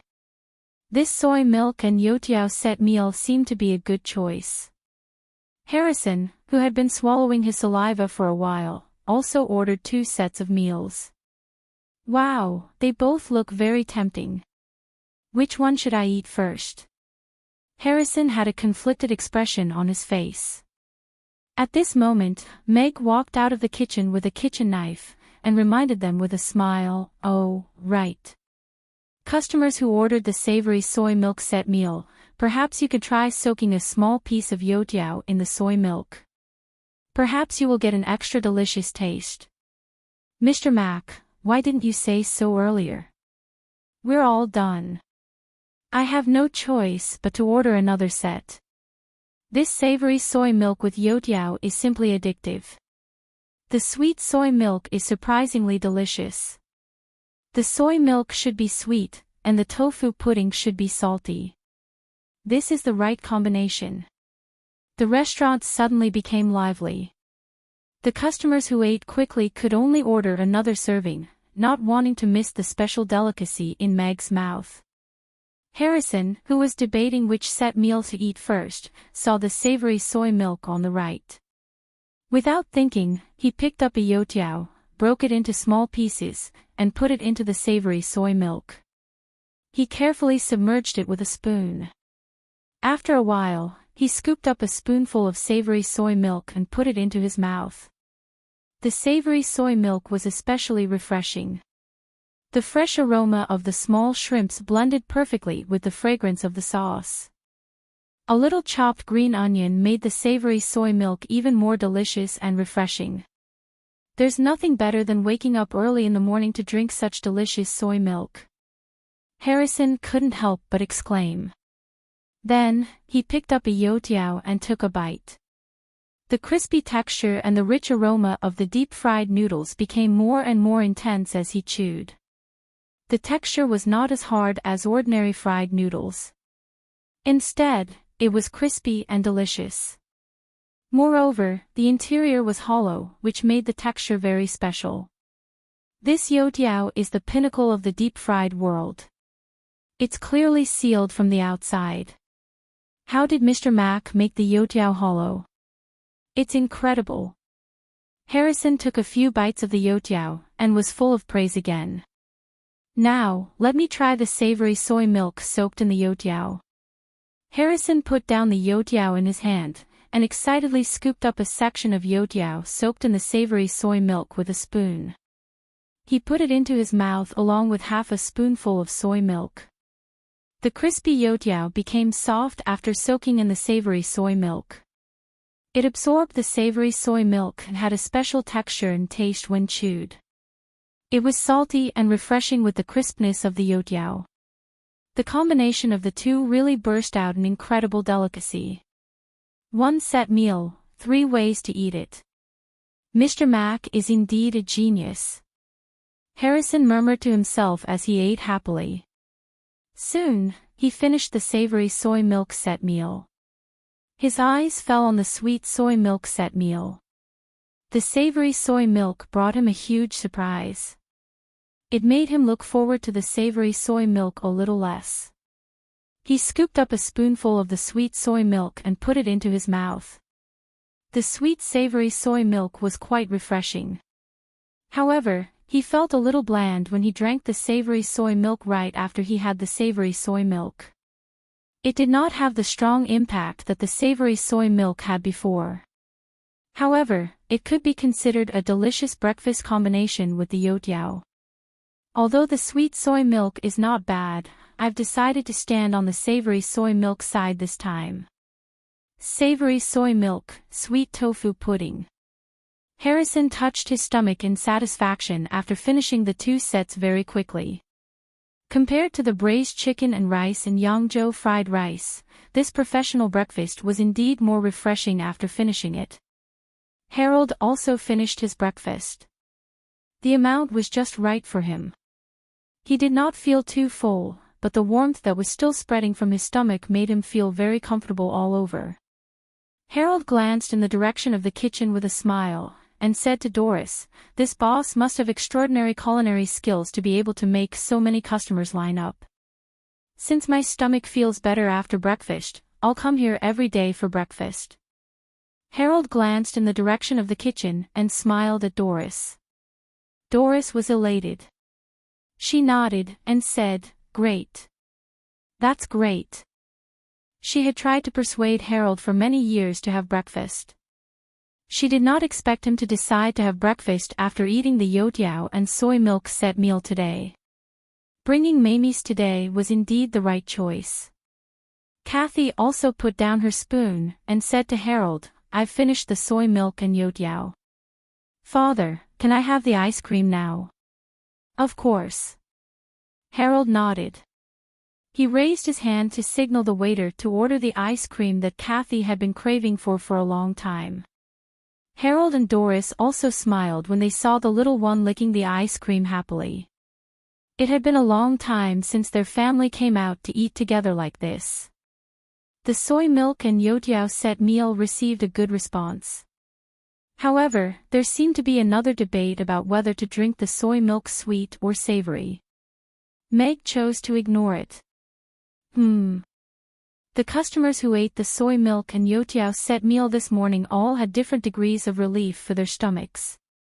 It seems like the soy milk and youtiao have good relief and healing effects for the stomach. Meg was deep in thought in the kitchen. He had observed carefully before, and deduced the effect of the new product by comparing the differences in the customer's body data when they entered and left the restaurant. This was clearly another new product. "I wonder what effect Buddha jumps over the wall will have," Meg thought as he looked at the pot that was boiling on the stove. Chapter 1100. "Father, what's cooking in your pot? Is it a new dish?" Amy asked curiously as she came back from school at noon. She stood at the kitchen door and looked at the big pot with a lid. Phyllis and Anna were also looking at Meg curiously. Meg had been boiling something with the lid closed since this morning. They didn't see him lift the lid at all. "This is a pot of thick soup. It's the soup base for the new dish. As for the new dish, you can only eat it at night," Meg said with a smile. Buddha jumps over the wall was a very complicated dish. In order to make a pure and delicious Buddha jumps over the wall, every step had to be done carefully. Furthermore, this was after the system had upgraded and improved it. With the help of some high-tech kitchen utensils, he was able to make a pot of Buddha jumps over the wall in a day. According to the normal process, it was impossible to make it without a few days. "Is it made with the shark's fin that you brought back yesterday?" Amy asked again. "Yes, but that's only one of the ingredients." Meg nodded. He looked at the watch, turned off the fire, and opened the lid to take a look. The thick soup was ready. Then, he took out the shark's fin and shark's lips that he had dried overnight and put them into the steamer to steam. The ingredients had to be processed one by one. "Did you learn any interesting magic from your teacher today?" Meg asked with a smile as he put the ingredients away and turned to look at Amy. Yes. Master Julian taught me teleportation magic today." Amy nodded. She took out her magic wand and turned it into a magic wand. Then, she drew a circle on the ground. An icy blue light rose, and a chill spread out. With a flash of light, Amy disappeared. Where did Amy go? Anna blinked and looked at the remaining ice chips on the ground. The icy blue light lit up again. When the light faded, Amy appeared again.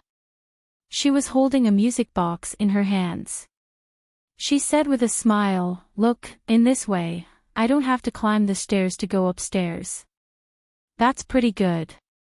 Meg's mouth twitched. He wondered what Julian's expression would be if he knew that the teleportation magic that he had painstakingly taught Amy was only used to go up and down the stairs. "Amy is so awesome," Anna exclaimed as she clapped her little hands. "Big sister Anna, let's learn how to dance." I found a very interesting dance yesterday. One person can make many hands. It's very beautiful, Amy said as she waved the music box in her hands. Really? Then I want to see it too. Anna's eyes lit up, and she immediately followed Amy out of the kitchen. Mia and the others didn't have anything to do now, so they all went over it.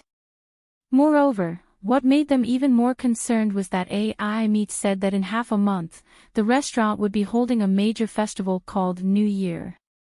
According to tradition, they would need to perform, so naturally, everyone wanted to learn. A one-person thousand-hand guanyin. Meg took a look at the little elf who was performing, and raised his eyebrows. This kind of thing could only be done in the fantasy world, but not everyone could perform it.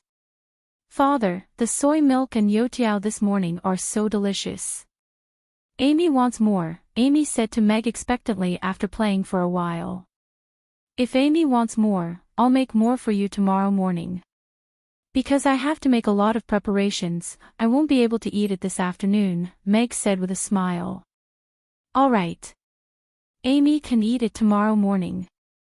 Amy nodded. She pinched Ugly Duckling's chubby face. Stop looking. If I can't eat it, you won't be able to eat it either.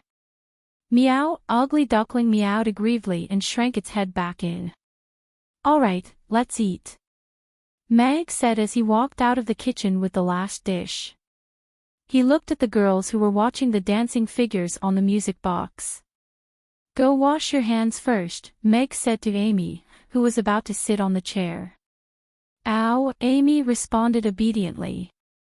She took a stool from the side and went to the kitchen to sit on it. Then, she turned on the tap and washed her hands. Everyone sat down and started eating. Father, I heard that the friends we used to play with in the square have moved to their new home. Can we go and play with them? Amy asked Meg as soon as she sat down at the dining table. Of course. But Amy has to study magic during the day, and Father has to cook in the restaurant at night. We can't make time. Why don't we go on the next day off? Meg said after some thought. It seemed that the foundation was quite fast. If they let the children stay outside in this harsh winter, many of them might not survive. All right. Amy nodded. She picked up a piece of chicken with her chopsticks and placed it in Meg's bowl. Thank you for your hard work, Father. You have to eat more chicken. Meg placed a piece of spicy grilled fish into Amy's bowl with a smile, and said, Amy, eat more fish too.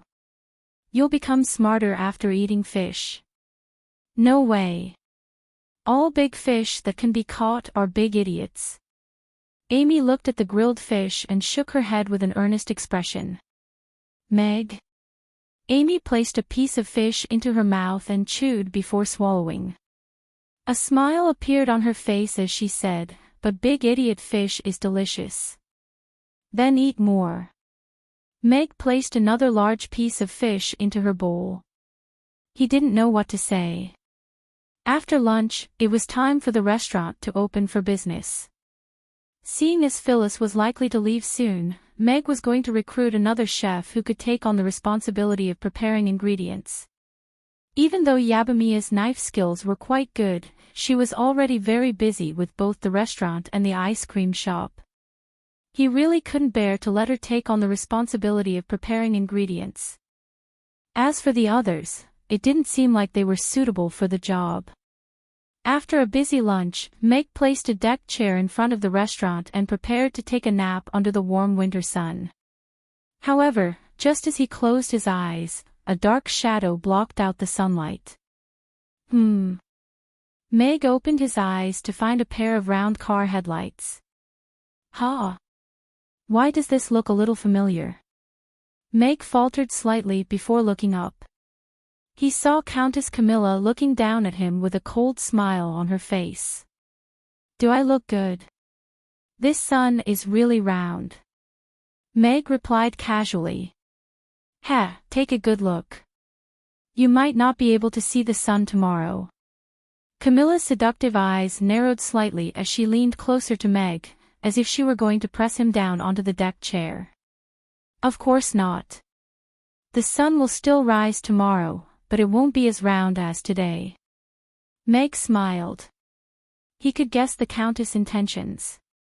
Aren't you afraid of death? Death? Of course I'm afraid of death. However, would you dare to kill someone in broad daylight? Meg smiled as he took out an aqua blue crystal from his pocket. I used a photo stone to record what happened that day. Do you want to watch it together with me, Countess? Calm. Wonderful book house. Chapter 1101. WH. What? Camilla's expression instantly froze as she looked at the blue crystal in Meg's hand. This was indeed an image recording stone. This guy was actually so shameless.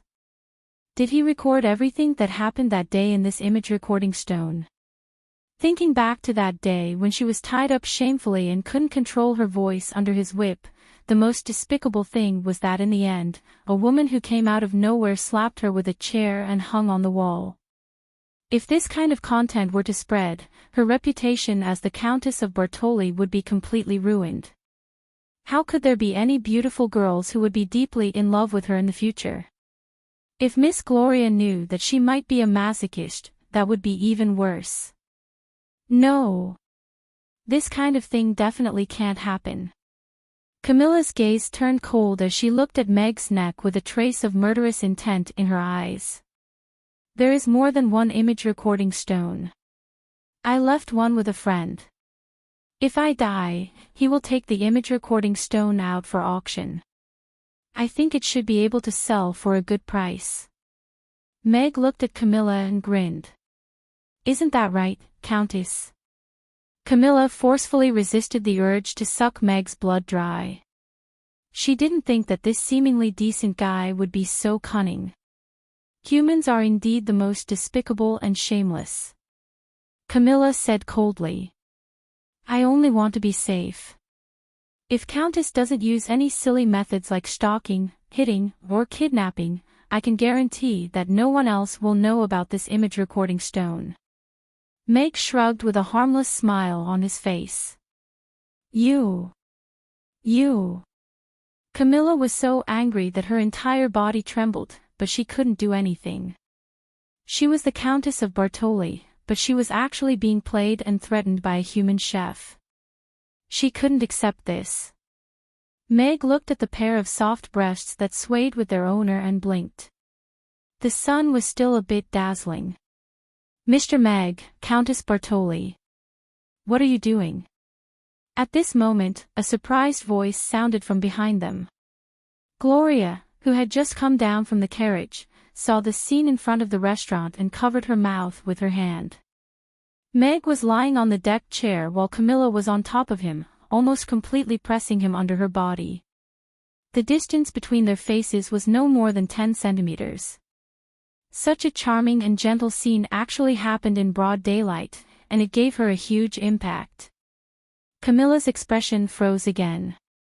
Although she didn't turn her head, she could already tell that it was Gloria's voice. Her gaze swept downwards, and a trace of redness appeared on her pale face. She didn't think that in her excitement just now, she was in such an embarrassing position with Meg. What was even more unexpected was that Miss Gloria actually appeared at this time. Hesitation flashed across her eyes as she looked at the photo stone in Meg's hand. If he gave this photo stone to Miss Gloria, then she would be sentenced to death. Countess, if you really want to be a waitress in the restaurant, you don't have to do this. As long as your ability is good enough, I'll welcome you to the restaurant. Meg changed the topic and said seriously. Camilla. When did I say that I want to be a waitress? Also, you're using seduction to become a waitress. You shameless bastard. Camilla's eyes gradually widened. She wanted to use her sharp nails to cut open Meg's chest and dig out his heart to eat. I've changed my mind. If you want to take back all the photo stones, then agree to my conditions. Meg's voice suddenly lowered as he looked at Camilla and smiled. Bastard! You actually want me to be a waitress? Camilla felt that she was about to explode in anger. However, when she thought that her embarrassing appearance might be publicized, she could only grit her teeth and stand up from Meg's body. She looked at Meg arrogantly. It's your honor that I can come to your restaurant.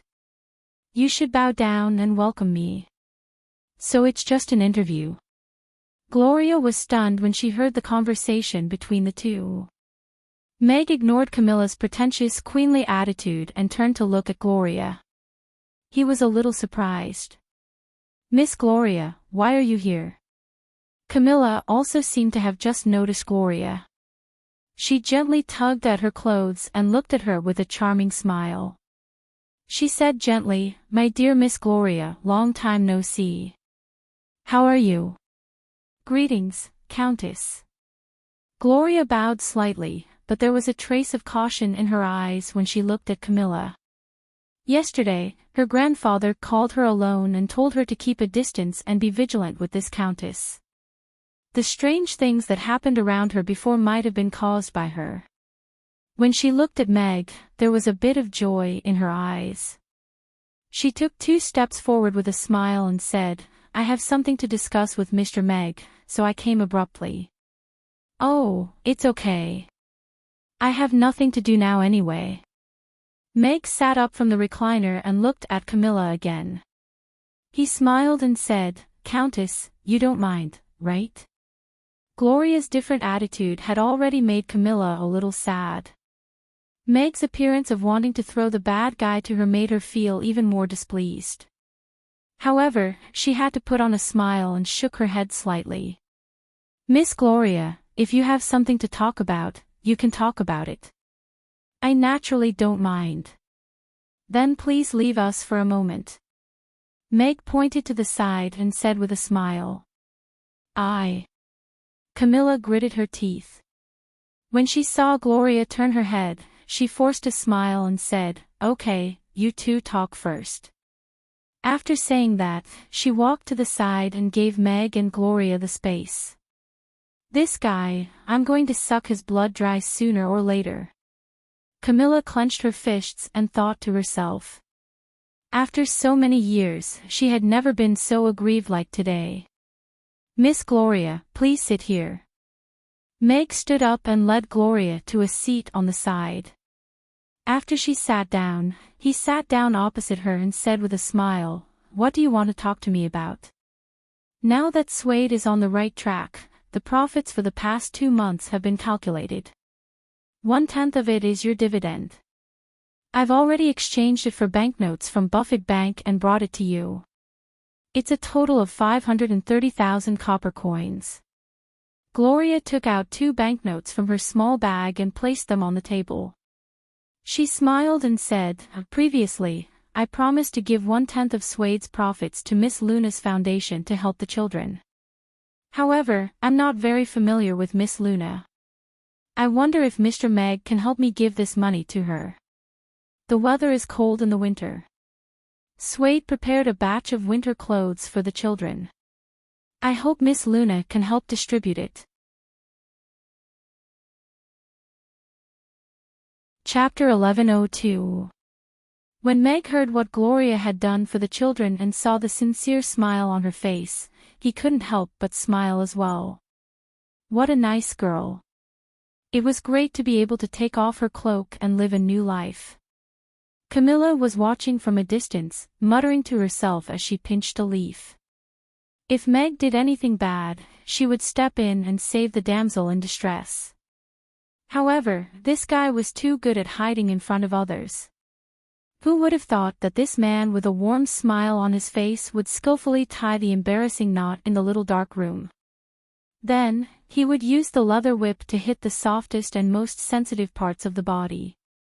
Then, he would hold the red candle and smile strangely. Moreover, the scariest thing was that this guy had recorded everything with a photo stone. This was a beast in human form. Camilla roared in her heart. She wanted nothing more than to kill Meg with a karate chop and rescue Gloria from this devil's abyss. I will transfer the money to teacher Luna. I will also tell her about the winter clothes. She knows the children very well and is very attentive. She is indeed the best person to distribute these things. Meg said with a smile. Thank you. Gloria said gratefully. She was afraid that she would be too late. Winter was already over, and the children still wouldn't be able to wear new cotton clothes. Oh right, how are the new winter clothes selling? Meg asked curiously. He had given Gloria a few down jacket designs before, but he didn't know how they were progressing. Seeing that she was still wearing a trench coat today, he guessed that she hadn't finished them yet. The sample clothes are already done.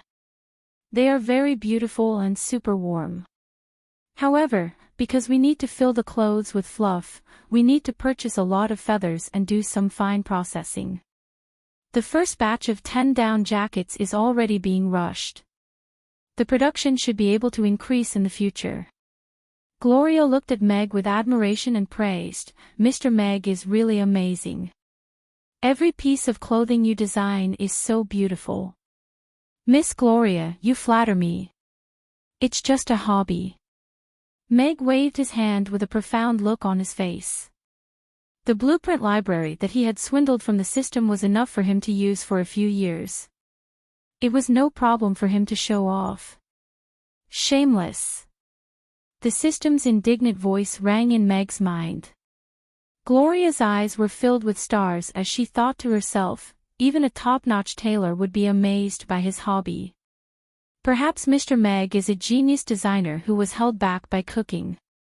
Meg and Gloria chatted for a while. Meg asked some questions about the Aden Chamber of Commerce and Jeffrey. After going through so much, he was still full of fighting spirit to overthrow the Aden Chamber of Commerce's rule over the Aden Square. He also believed that it wouldn't be long before he could bring down Jeffrey and make the Aden Chamber of Commerce officially abolish the discrimination against half-breeds. This was what he wanted to do as a father and as a boss. Gloria was not scheming at all. She answered whatever Meg asked. Unfortunately, she didn't know much about these things, so she didn't give Meg any useful information. In half a month, the Aden Chamber of Commerce's year-end celebration will be held. Mr. Meg, little Amy, and the ladies of the restaurant, would you like to attend? Gloria asked with a smile. Year-end celebration. But I'm not a member of the Aden Chamber of Commerce. Meg shook his head. Last time, he was invited by Miss Hill. This time, he didn't receive an invitation. I'm now a member of the Aden Chamber of Commerce's Board of Directors. If you're willing to attend, you can enter with this gold card of mine. Gloria took out a gold card and handed it to Meg. This. Meg looked at the gold card and hesitated for a moment. He took it and nodded with a smile. Okay, thank you very much, Miss Gloria. You're welcome. An inexplicable blush appeared on Gloria's face as she bade farewell. If it's the year-end celebration, then the first president's election should be starting soon, right? I wonder if Miss Hill is ready to challenge Jeffrey. Meg played with the gold card in his hand thoughtfully. Playing with the card that still has Miss Gloria's body scent and warmth, he thinks he's touching her body. Damn pervert. Camilla came to the table at some point and sat down where Gloria was sitting with a look of disgust. Sitting on the chair that still has Miss Gloria's body scent and warmth, and rubbing the rough chair, you think you're already wriggling on her body, Miss Masochist? Meg kept the card, and leaned back comfortably in his chair with a smile as he replied with a question. Camilla's body stiffened again. How could such a deep thought that she had been hiding be exposed so easily? I'll repeat it again. I'm a masochist. Not a masochist. Camilla said in a deep voice. Meg stopped before going too far and changed the topic. I wonder if Miss Masochist has already considered joining the restaurant. You only need a year to get back all the photo stones. I will also keep my mouth shut about this matter and won't say a word to a third person. A year. Camilla's voice suddenly raised a few octaves. Yes, but you don't have to worry. I'll still pay you. Your benefits will be the same as the other waiters. Meg nodded and took out the photo stone to play with.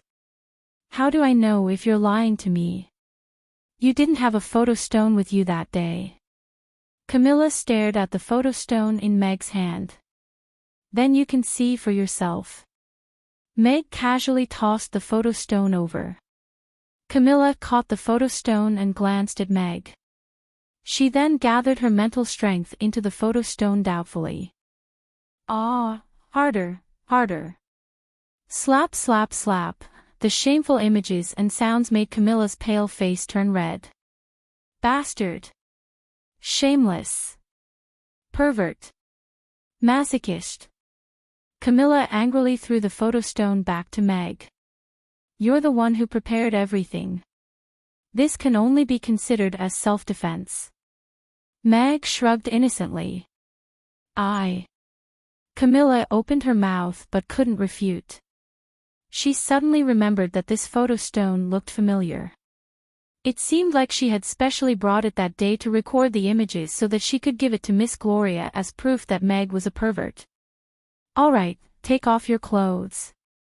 I'm going to start the official interview. Meg stood up and looked at Camilla. Chapter 1103. Take off my clothes. Camilla's eyes widened as she stared at Meg in disbelief. This guy actually wants me to take off my clothes in broad daylight. Isn't this request a little too exciting? Oh, I'm sorry, I'm talking about your cloak. I need to test if you can do the job, so I need to go into the kitchen. It's not very convenient for you to wear this cloak. Meg gestured at Camilla's cloak. Humph, Camilla snorted coldly. She flicked her finger, and the cloak on her shoulder slid down and hung on the chair. There was an inexplicable sense of disappointment in her heart.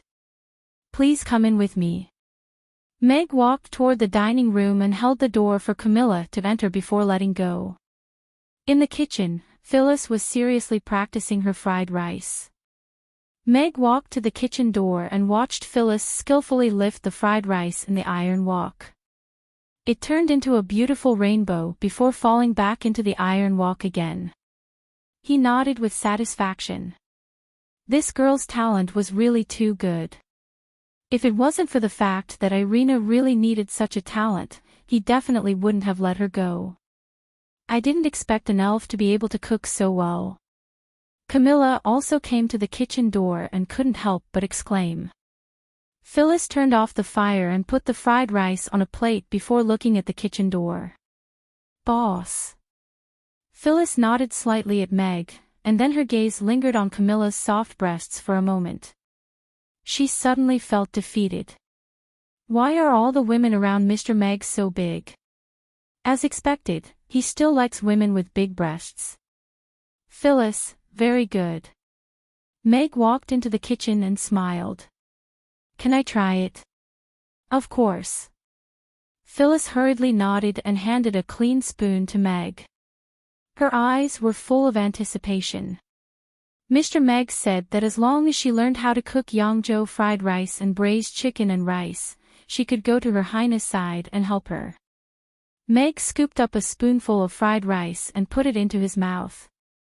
It was just ordinary rice with ordinary ingredients, but in his mouth, it exploded into an inconceivably wonderful taste. Chewing carefully, he felt the wonderful taste of the various ingredients colliding in his mouth, and a satisfied expression appeared on his face.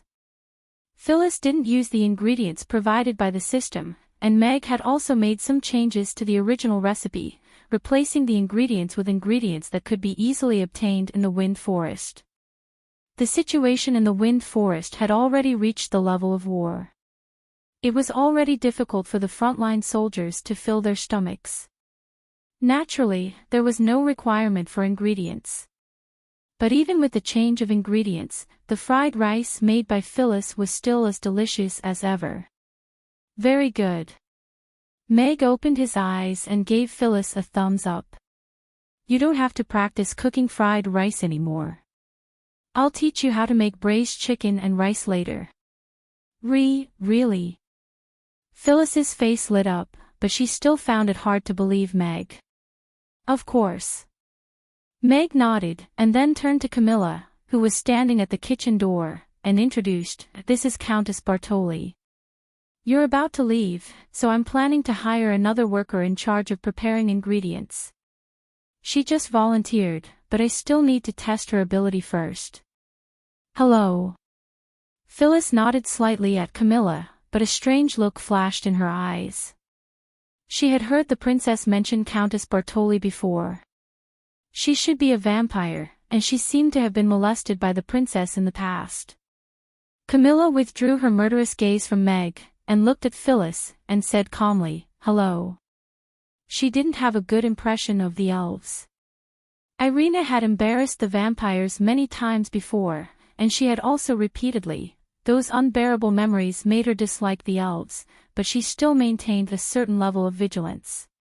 Countess Bartoli, please come in, Meg said to Camilla, and pulled out a thick, long, and round cucumber from the side. What?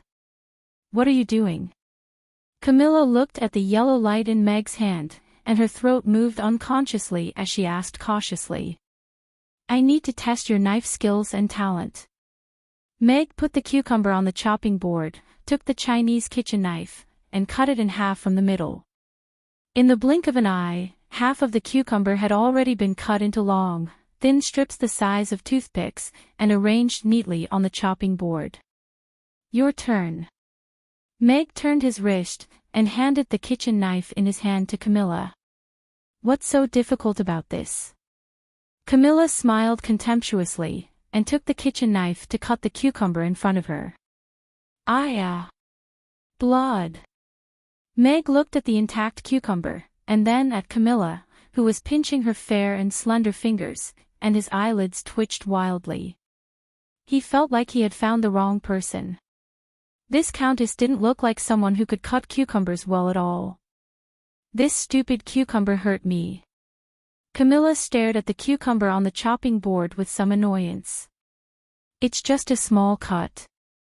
If you didn't pay attention, it would have healed by itself. Meg couldn't help but roll his eyes, and sighed. Forget it, it seems like you're not qualified to work in the kitchen.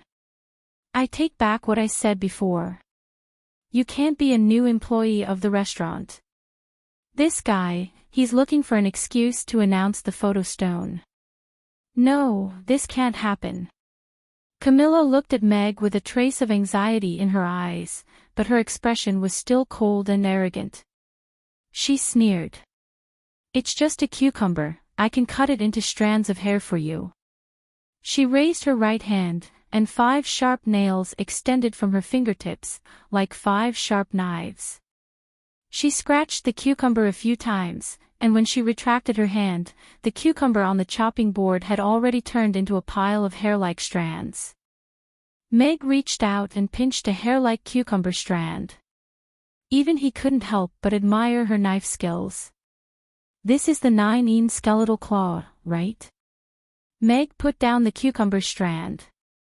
There was nothing to say about her knife skills, but when he thought about how it was scratched with claws, he felt a strange feeling in his heart. Anyway, he couldn't accept a dish made this way. I cut it even finer than you. Are you satisfied now?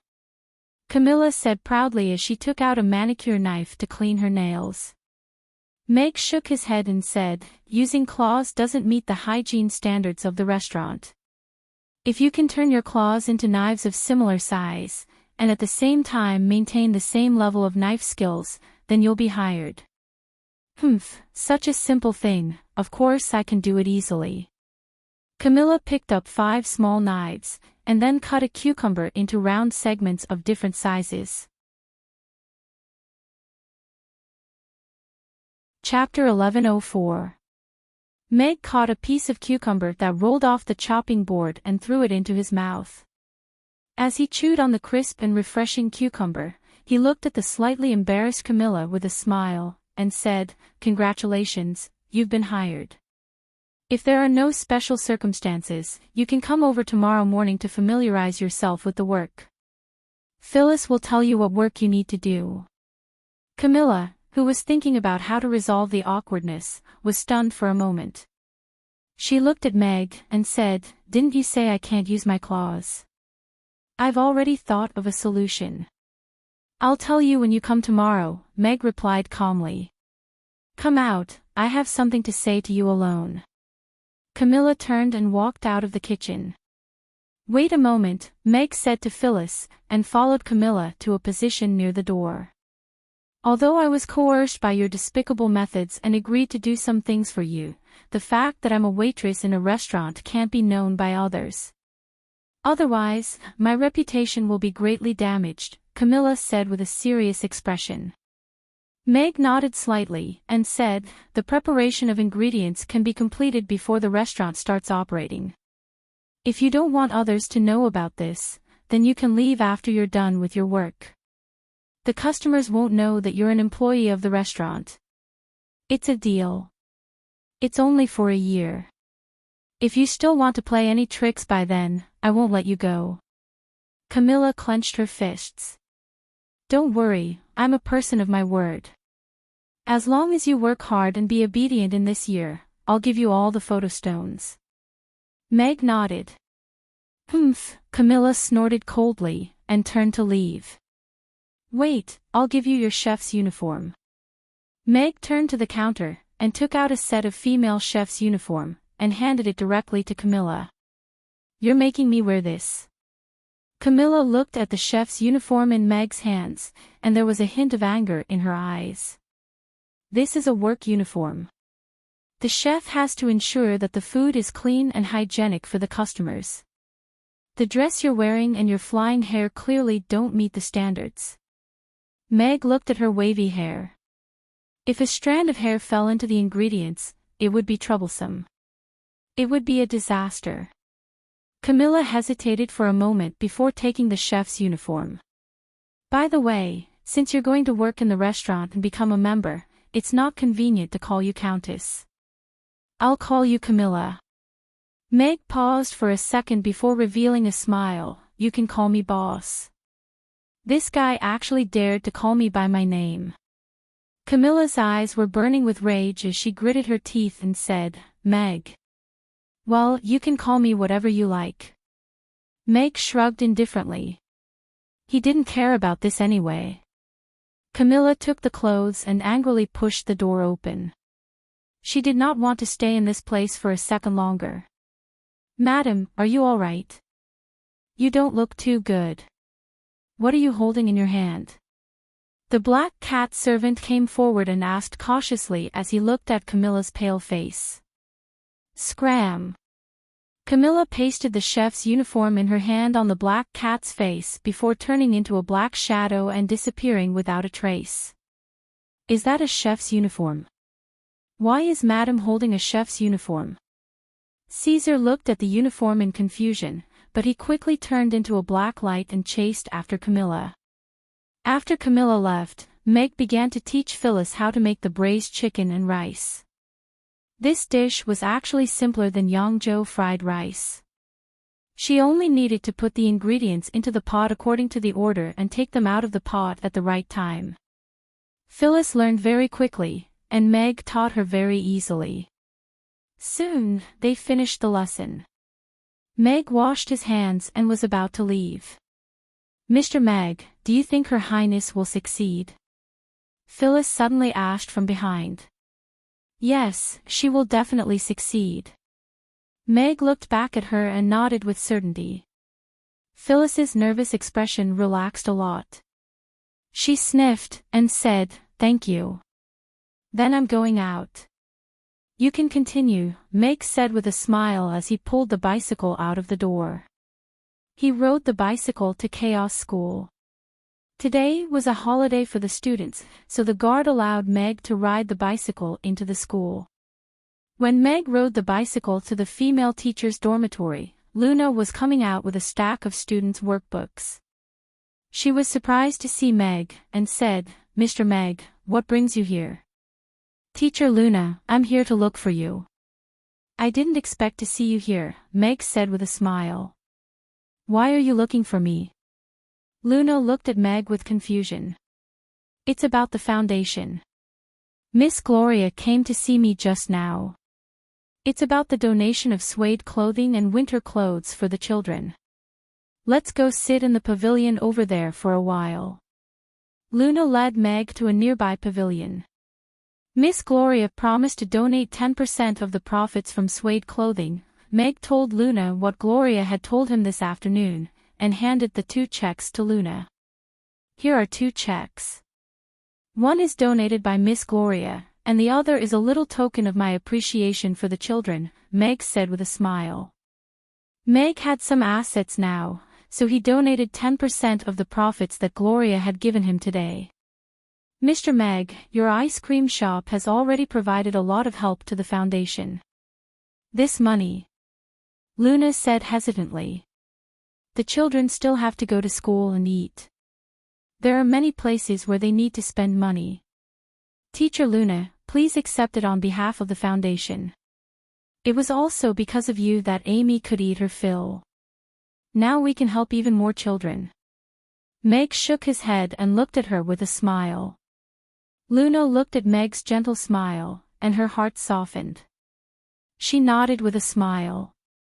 Yes, the children can eat their fill every day now. They don't have to beg on the streets and scavenge for food. They can also see the same smiles on their faces as ordinary children. Winter is over, and the children should be going to school. Have the school buildings been repaired? Meg asked. Luna nodded and said, the school buildings prepared for the children have been completely repaired. The construction team from the City Lord's Castle is very efficient. The recruitment and training of new teachers is also in progress. I can guarantee that the children will be able to enter school next semester. They have food to eat, a house to live in, and books to study. The children are lucky to have met you. Meg nodded and sighed with emotion. Mr. Meg, I am lucky to have met you. Luna looked at Meg and said seriously. Chapter 1105. Evo City, the capital of Lantisht, was surrounded by a circle of silver metal balls as if they were wearing a collar. Other than a few fortresses, all the merfolk had retreated into Evo City, waiting for the most violent nether hurricane to strike. However, this time, Lantis did not choose to defend passively. Instead, they chose to attack. At the northwest border, near the Cursed Seal, a merfolk looked at the yellow sand that covered the sky and let out a shrill warning conch before retreating into the underground base. A team of more than 100 merfolk dressed in colorful clothes went forward to provoke the first wave of nether sharks. They successfully angered the first wave of nether sharks, causing them to run wildly. This chase didn't last long. The mermaid disappeared completely after rushing into a long and narrow canyon. Meanwhile, the 100-odd nether sharks also rushed into the canyon, fighting to be the first to enter. Countless sound wave balls sealed off the 2 ends of the canyon and the top. The nether sharks stirred up a hurricane as they charged back and forth in the canyon. A metal ball appeared in the midst of the nether sharks. A dazzling silver light flashed, and the hurricane around the nether sharks within a radius of 1,000 meters disappeared instantly as if they were disarmed. A team of merfolk descended from the sky, and stabbed the shining weapons in their hands into the whirlpool above the nether sharks' heads. This was an intense close combat. The nether sharks, who had lost their hurricane defense and space to maneuver, were at a disadvantage for the first time in their battle with the merfolk. The same thing happened in various places in the canyon. The merfolk used the divine weapon bestowed by God to break the nether shark's hurricane easily, and then used the momentum to attack the nether shark's weak points to kill or control them. Your Majesty, the front line has reported that the 3rd wave of nether sharks has been killed. A general said excitedly as he rushed into the hall. The king, who was sitting on the throne, and the high priest, who was standing in the middle of the hall, smiled. That's great. The divine weapon bestowed by God is indeed extraordinary. The merfolk in the hall were also elated. They had never heard of such a battle report in the past 1,000 years. The king took a look at the high priest, and then at the general. Pass down my orders. Starting from the next wave of nether sharks, don't kill all of them. Choose suitable nether sharks to capture, and start building a nether shark fishing ground. Yes. The general replied and quickly left. Hold on. Let them collect the nether shark's fins and lips. That lord has important uses for them, said the high priest. Yes. After returning from Chaos School, Meg went straight to the kitchen to complete the last and most important step of Buddha jumps over the wall. He took out an old wine jar from Shaoxing and placed the 30 processed ingredients into the jar in order. He then poured in the broth that he had already prepared, carefully sealed the mouth of the jar with a lotus leaf, and covered it with a small bowl. He placed the wine jar on the charcoal stove that had already been heated and simmered it.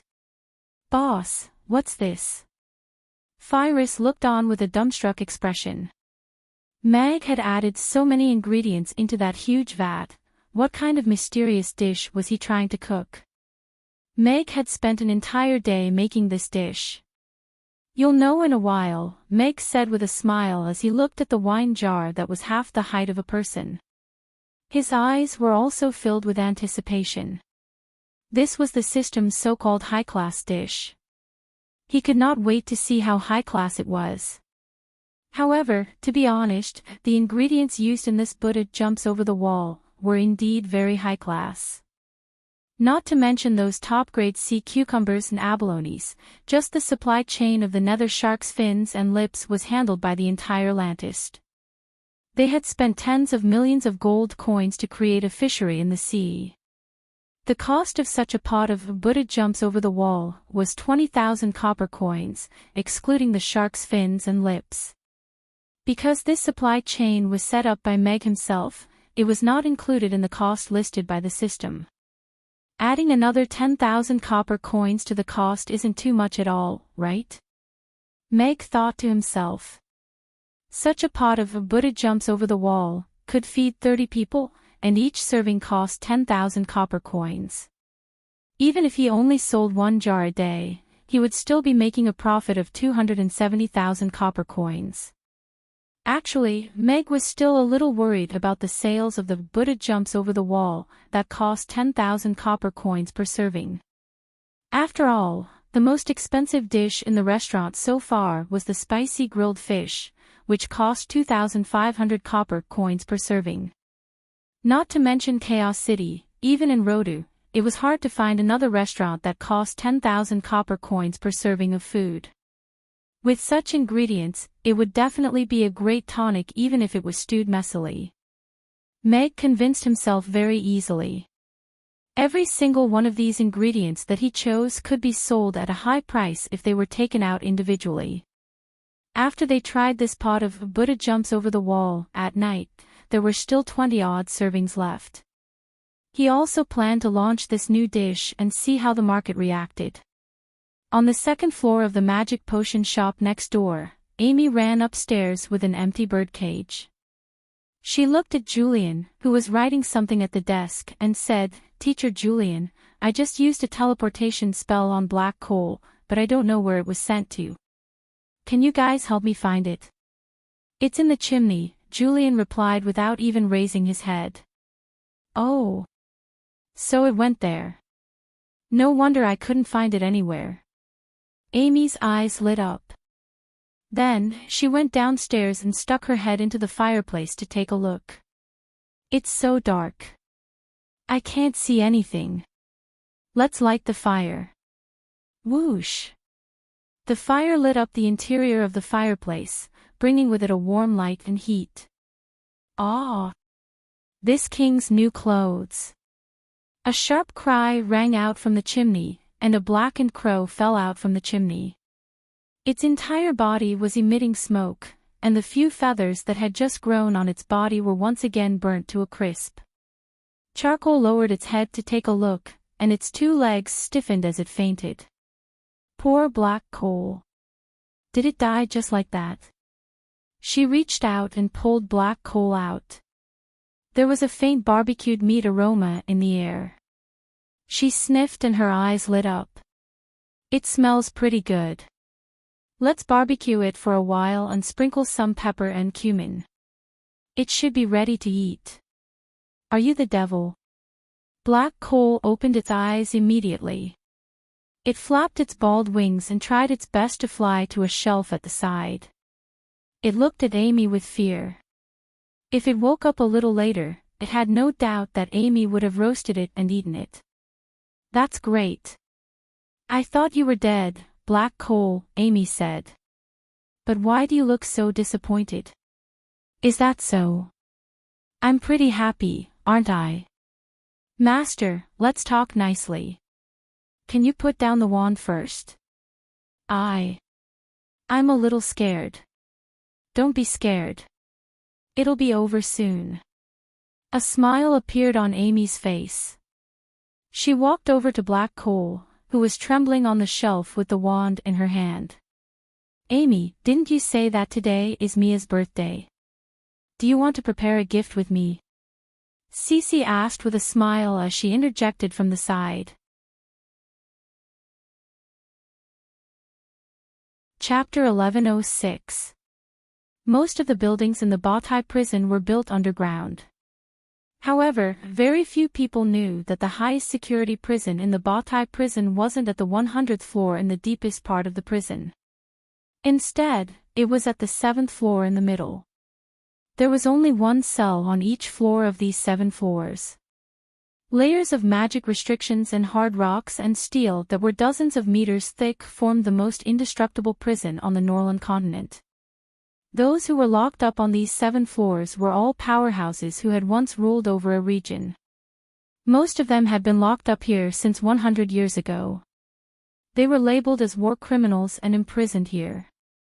On the 50th floor, the 4th floor of the 7 central floors, a pot-bellied middle-aged prison guard and a young prison guard in his 20s were patrolling the corridor.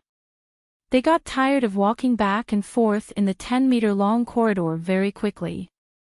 The young prison guard went up to the middle-aged prison guard, and curiously asked, "Boss, who are the people locked up here? Why do we need so many restrictions? And why does the warden have to come and patrol this place personally every day?" The thick and heavy metal door was shut tightly, and there was no way to see what was going on inside the prison. Even the entry and exit of food was through a small teleportation portal. As a newbie who was just assigned to the Bawtai prison, he was very interested in the people he was guarding.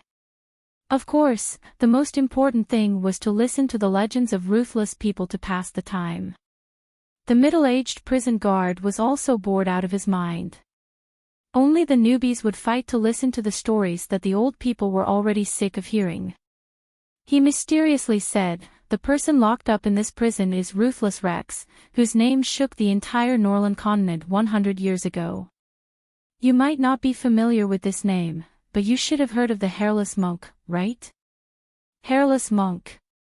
The Hairless Monk who massacred a human town and annihilated a demon in the legends."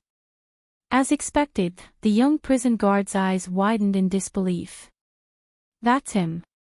The middle-aged prison guard was obviously very satisfied with the young man's expression. He continued, "This Hairless Monk is a half-demon. It said that his mother gave birth to him after being defiled by a demon. She was beaten to death by humans because she gave birth to a half-demon. He survived by luck, but because of that, he hated humans and demons immensely. He gradually grew up, and his strength became stronger and stronger. He walked the continent, and his actions were both righteous and evil. Finally, one day, his strength was strong enough to destroy the demon clan that had once defiled his mother. He did not hesitate to go to his father's door and exterminate his father's clan. Then, he returned to his mother's tribe and massacred the entire town. Not even a child was spared. From then on, he gained the title of the Hairless Monk, also known as the Lawless Monk. His actions throughout his life. The middle-aged warden's saliva was flying everywhere as he spoke. The young warden at the side was also intoxicated as he listened. Although the hairless monk was brutal in his actions, he could be said to be merciless. It was just that he had implicated too many innocent people. At the end of the racial war, he single-handedly faced off against 4 10th-tier powerhouses and killed one of them. He was heavily injured and captured, and had been imprisoned here for almost 100 years. The young prison guard was a little scared when he heard that. He whispered, "Boss, this hairless monk is so powerful. Is our cell still reliable? Could it be? What's there to worry about?" After being imprisoned for 100 years, his vitality had long dried up. It's already a miracle that he could survive until now. How could he still have the strength to break out of the cell? Moreover, our cell is indestructible. There are 7 iron doors inside and outside, and each one is thicker than the last. There are also all kinds of magical restrictions on them. Even the hairless monk at his peak wouldn't be able to get out, let alone now. Bam! A thick iron door crashed onto the wall, and a huge hole appeared on the wall. The iron door turned into a pile of scrap metal. There was even a clear footprint in the center. 6 thumbs. The alarm was instantly blaring. The voices of the 2 prison guards stopped abruptly. They stared at the open door with their eyes and mouths wide open. A burly bald man walked out slowly from the passageway. He had dark brown skin, and looked like a middle-aged man. He glanced at the 2 prison guards who were leaning against the wall with trembling legs. He turned and walked towards the passageway. He lifted his leg and kicked the passageway door that was more than a meter thick and covered with restrictions. He looked left and right, and mumbled, "What exactly is that smell?" Then, he disappeared at the corner of the passageway. Just now, that. The prison guard's voice was trembling. First-class incident. The hairless monk has broken out of prison. The hairless monk has broken out of prison. The middle-aged prison guard grabbed the communication device on his chest and screamed at the top of his voice. "Wow! It smells so good." At the entrance of the kitchen, all the girls looked at the wine jar that had just been opened with the lotus leaf. A humid aroma surged out crazily and seeped into their hearts instantly, making their eyes light up. "Father, is this the new dish you made? It's awesome." Amy squinted her eyes and stuck out her little pink tongue to lick her lips. She stared at the wine jar eagerly. "Seafood, meat, mushrooms. It's obviously a pot of messy stew, but the aroma is so alluring." After taking a careful sniff, the distinct layering is intoxicating. "Boss is really amazing." Yabamiya also looked at Meg with admiration. As expected, only this kind of Buddha jumps over the wall is worthy of the name Buddha jumps over the wall. Meg took a deep sniff, and a satisfied smile appeared on his face. It was tens of thousands of times more delicious than the Buddha jumps over the wall that he had eaten before. Meg didn't let the system isolate the aroma this time. Instead, he let the aroma out as it was. The customers outside the restaurant were curious about what kind of delicacy the Buddha jumps over the wall that Mr. Mack was releasing tonight. Suddenly, an alluring aroma wafted out of the restaurant. "What's this? It smells so good." This special aroma immediately attracted the attention of the customers. Everyone craned their necks to look in the direction of the restaurant and couldn't help but start swallowing their saliva. According to my experience of tasting the restaurant's menu, this aroma doesn't belong to any of the delicacies on the menu. It's very likely that it's the new Buddha jumps over the wall that's being released today. Harrison stroked his chin and said with certainty, "Mr. Mack is so mean. There's still half an hour before the restaurant opens for business, and he's releasing the aroma to tempt us." This is too much. Yeah, it's fine if it's just an ordinary aroma, but this aroma. Goliolo. Isn't it going to kill us? The customers started to rub their stomachs and howl with grief and anticipation. Bam! Right at this moment, a figure descended from the sky and landed on the ground in front of the restaurant. The rock that he landed on shattered instantly, and the debris spread out in all directions like a spider web. The restaurant was instantly silent. Everyone looked at the bald man who descended from the sky in confusion. This fellow seemed to have jumped out of Lantis prison. Here. That bald man raised his head and looked at the restaurant. His eyes narrowed slightly, and he took 2 steps forward before lifting his right foot again.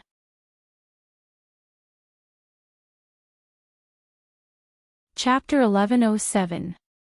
The bald burly man who jumped out of the Bawtai prison lifted his leg and was about to kick the door of Mamie's without another word, scaring the customers who were lining up outside the restaurant.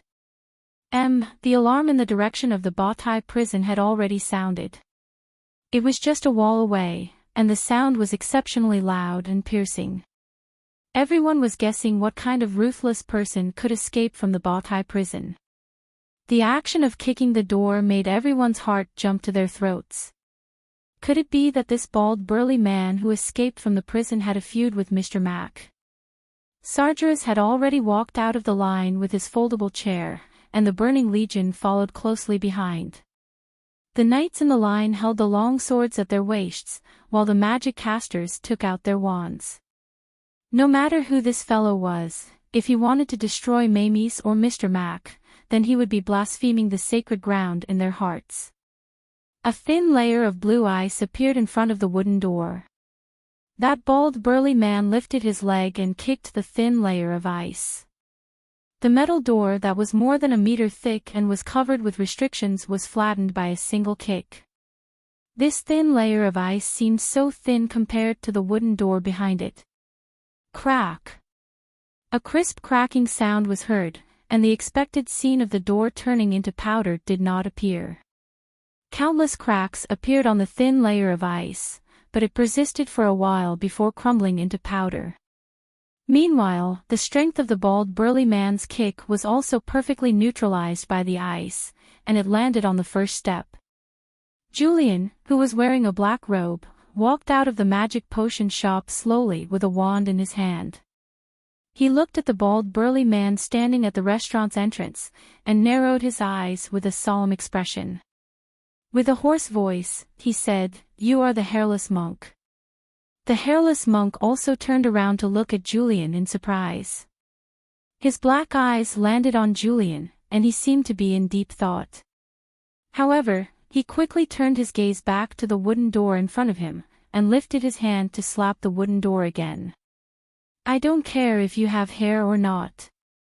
My disciple's door is not something you can just slap on." Right at this moment, an irascible voice sounded from afar. A streak of red light flashed past the customers in the queue, and crashed into the hairless monk. The magic caster's staff emerged from the red light, and directly smacked down on the hairless monk's head. The hairless monk retracted his hand that was extended halfway and raised his hand to block in front of him. Boom! A muffled sound was heard. The hairless monk took 2 steps back, and a red mark appeared on his brown arm. The red light also faded away, and Crassus landed on the ground lightly. He stuck his magic caster's staff, which was taller than a person, on the ground to stabilize himself. He stared at the hairless monk's head for a while, and couldn't help but laugh out loud. "I say, it's been 100 years, and your hair still hasn't grown at all." Hairless monk. Could it be the legendary hairless monk? Someone in the crowd exclaimed. Many people revealed a panicked expression and stepped back instinctively. Clearly, they had heard of the hairless monk before. However, even if they hadn't heard of him, they could basically judge the terrifying power of this burly man after seeing how the 2 legendary mages, Julian and Crassus, attacked the bald burly man from the back without injuring him at all. Who's the hairless monk? Can someone give us some information? Someone asked curiously. Since the two legendary mages, Julian and Crassus, had come out, there was naturally no need for them to make a move. They just had to be a bystander. Speaking of this hairless monk.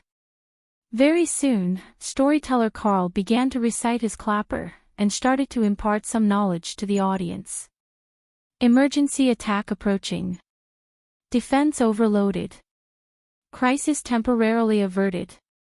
Just as the bald burly man was about to kick the door, Meg had already received the emergency alert. He hadn't even put down the lotus leaf in his hand when he looked in the direction of the door in surprise.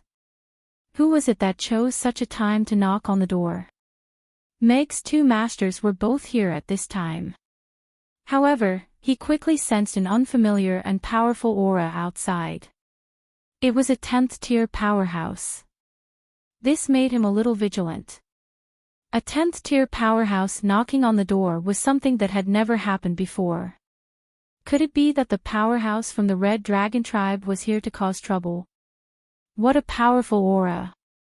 Elizabeth stepped in front of Mia and looked in the direction of the door nervously.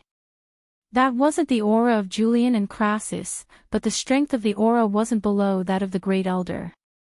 It was definitely a rare expert. Is there a fight outside?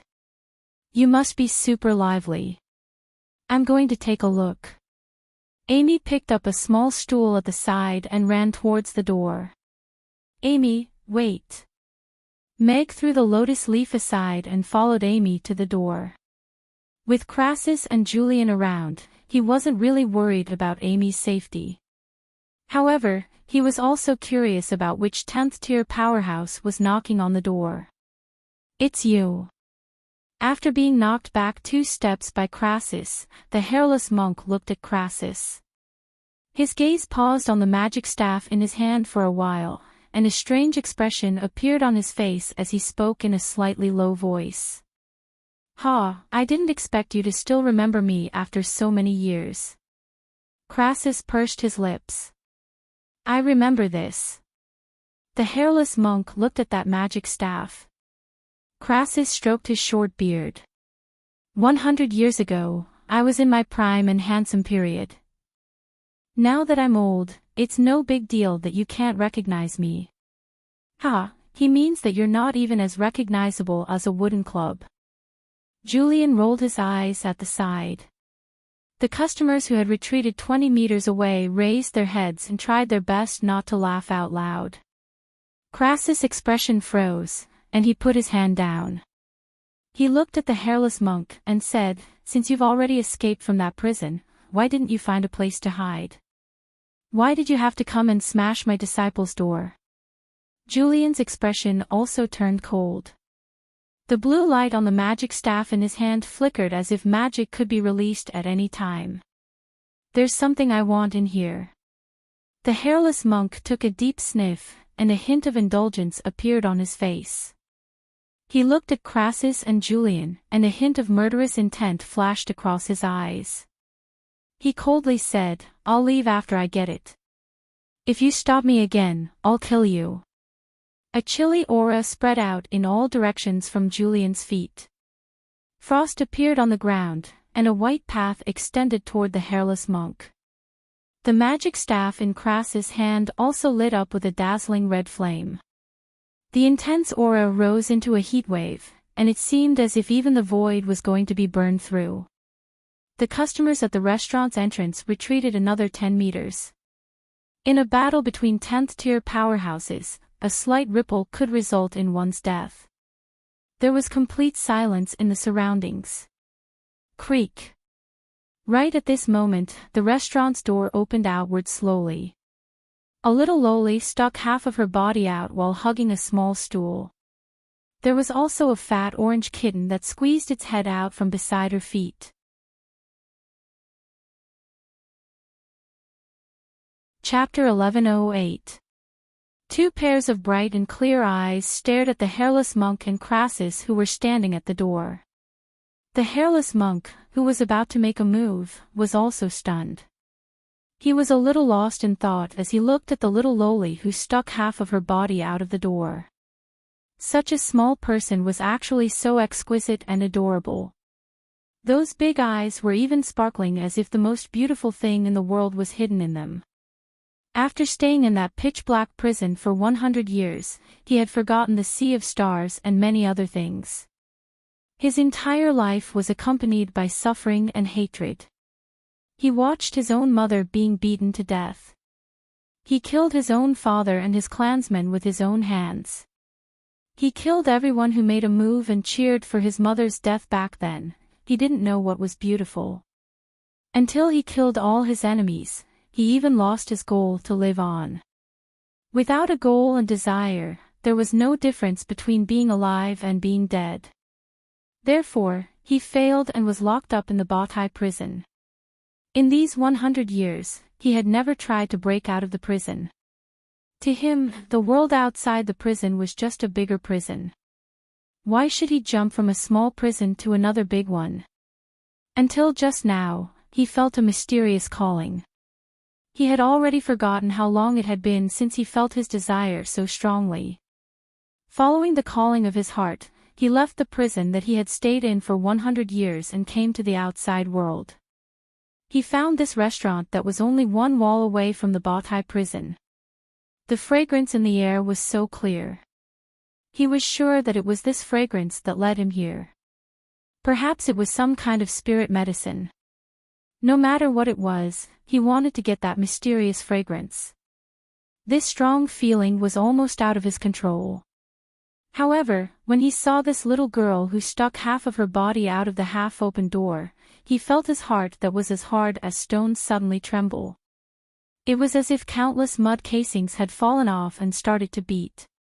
All the words about beauty should be used to describe cute little people like her, right? Those eyes that were as pure as the stars made him put down his hands subconsciously. He was actually worried that he would scare her. Amy's big eyes turned, and she said softly in embarrassment, "Did I disturb you guys?" "Don't worry, you guys can continue. I'll be very quiet on the side." After saying that, she slowly moved out from behind the door, put down the little stool, and sat down obediently.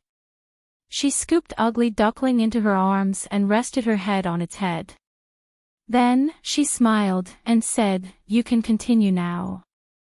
The guests, who had been looking at Amy worriedly as she walked out, suddenly had black lines appear on their faces. This lady's courage was really unrivaled. Krasu's and Urian's eyelids twitched. Their precious disciple was good at everything, but he liked to watch a good show.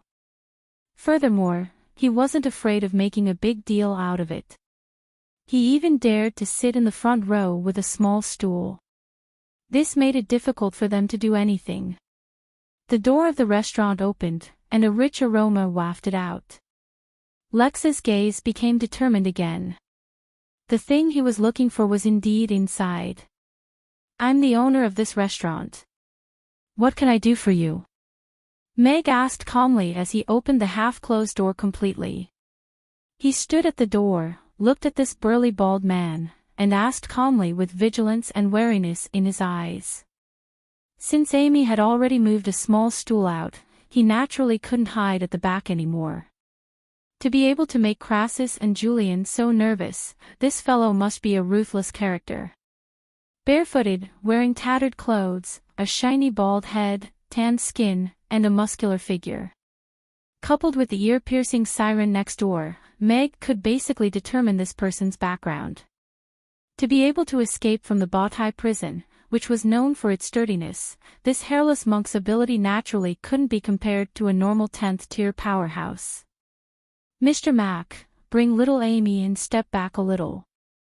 This old thing is very bad," Crassus said as he placed his magic staff horizontally in front of Lex. A small, ice-blue ice wall had already risen in front of Amy, blocking her behind it in a hemispherical shape.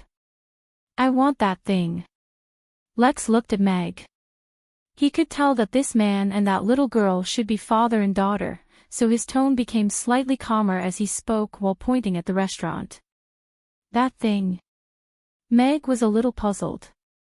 What was in the restaurant that was worth this bald big shot breaking out of prison to retrieve? Crassus and Julian were also a little puzzled. Since this fellow's target wasn't Amy, then what could it be? Do you want to eat? But it jumps over the wall. It has a super tempting aroma, right? It was made by my father. Amy stood up from the small stool, looked at Lex, and smilingly said, if you want to eat, but it jumps over the wall, you can come in and have a seat. My father made a lot of it. As long as you pay, you can eat it. But it jumps over the wall. Pay. Lex looked at Amy as he touched his big bald head. So that thing with a tempting aroma was called a but it jumps over the wall, and it was made by this man. But what was money? Looking at Amy's pure eyes, he spread out his hands, shook his head embarrassedly, and said, I don't have money. You don't have money. Amy knitted her delicate eyebrows and looked at Lex's bare feet and tattered clothes. She sighed and turned to look at Meg, saying, Father, this grandpa looks so pitiful. Can we give him a bowl of but it jumps over the wall? Lex put down his hand and looked at Meg. Pitiful. Meg stared at this scene with his eyes wide open. For the first time, he felt that his brain wasn't enough. Did Amy's foodie mindset hit the nail on the head? Did this hairless monk really come for, but it jumps over the wall? Looking at Lex's expression, this inference was probably true. Breaking out of prison just for food. Crassus was also stunned for a moment. He sized up Lex for a while. This fellow seemed to be a little different from the god of slaughter in his impression. Could it be that he became stupid after being locked up for 100 years? Shocking. The famous god of slaughter, hairless monk, broke out of Bawtai prison just to eat Mr. Mac's new dish, but it jumps over the wall. Isn't this world too crazy? The customers opened their mouths wide. They still couldn't believe what was happening. Meg coughed softly and opened the restaurant's door. Since that's the case, Amy is right. There's no need to fight anymore. Everyone, come in and have a seat. Drink a bowl of but it jumps over the wall to calm your nerves. This matter will be over after that. Mr. Mac, Crassus was still holding his magic caster's staff horizontally as he looked at Lex cautiously. Master Crassus, don't worry. He's not a bad person. Amy pulled Crassus' sleeve and made him move his magic caster's staff away. She then smiled and waved at Lex, saying, come in. Chapter 1109. First Level Incident. The hairless monk has broken out of prison. Locked down the Bawtai prison. Ear-piercing alarms rang throughout the Bawtai prison. Magic barriers rose from the prison, and all the prisoners in the active area were sent back to the prison immediately. The prison guards ran in the corridor angrily and used the batons in their hands to teach the agitated prisoners a lesson. Warden, what should we do? Deputy Warden Jonathan asked nervously as he looked at the empty tunnel entrance. The heavy metal door was nailed to the wall hundreds of meters away. The metal door frame was completely distorted. One could imagine what kind of terrifying force it had endured. Beside him, a tall and thin warden wearing a black robe and a black hat scrutinized the door frame and the deep footprints at the side. He asked in a hoarse voice, where did he go? Towards the Aiden Square. Someone said they saw him jump over, Jonathan quickly replied. Someone had successfully broken out of prison. This was a big deal. The Bawtai prison had been established for 100 years, and there had never been a successful prison break. Moreover, it was a 10th-tier felon. Report to the City Lord's Castle and the Great Temple that the hairless monk's ability is still at its peak. Request for backup. Wesley walked towards the Aiden Square. Yes, Jonathan replied. He turned and left quickly after seeing the warden who had already climbed over the high wall. The hairless monk at his peak was undoubtedly an extremely dangerous figure to ordinary people. Only the Grey Temple and the City Lord's castle could send out the strongest capture team to capture him. At the entrance of the restaurant, the customers were all dumbfounded as they looked at the door that was closing slowly. Previously, they were at daggers drawn, and a battle between legendary powerhouses was about to start. In the end, because of Little Boss's cuteness and Mr. Mac's new product, the matter was resolved peacefully just like that. I say, was that really the hairless monk just now? Given his character of massacring cities and exterminating families, did he really give up just for a bowl of Buddha jumps over the wall? Although I don't think it's very logical, judging from the reaction of the Bowtie prison and the fact that Lord Crassus and Lord Julian fought him to a draw, it doesn't make sense if he's not the hairless monk. Although I don't know how powerful the hairless monk is, one thing I can be sure of is that Mr. Mac's new product this time will definitely be very delicious, the customers discussed in low voices, and for a moment, no one dared to approach the restaurant. Amy led Rex into the restaurant, and Crassus and Julian followed them into the restaurant. One of them stood behind Amy to protect her, while the other followed behind her. They were looking at the hairless monk warily. Back then, they had all fought with this person, so they knew his capricious character and powerful strength.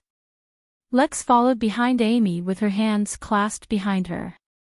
Her gaze swept across the murals on the walls of the restaurant. The murals of various races were reflected in her eyes, and she became a little absent-minded. In the blink of an eye, 100 years had passed. This world had changed a lot. Elizabeth stood in front of the other ladies, and looked at Rex warily. She had heard everyone's conversation earlier. The hairless monk's name was extremely well known on the Norland continent, so she had naturally heard of him. Everyone, please take a seat. We are about to have dinner too. If you don't mind, let's have dinner together. Meg turned around with a smile. He wasn't flustered at all. After all, he was someone who had seen the world, and he had even inherited Alex's memories. Hence, he felt that all kinds of experts were of the same level.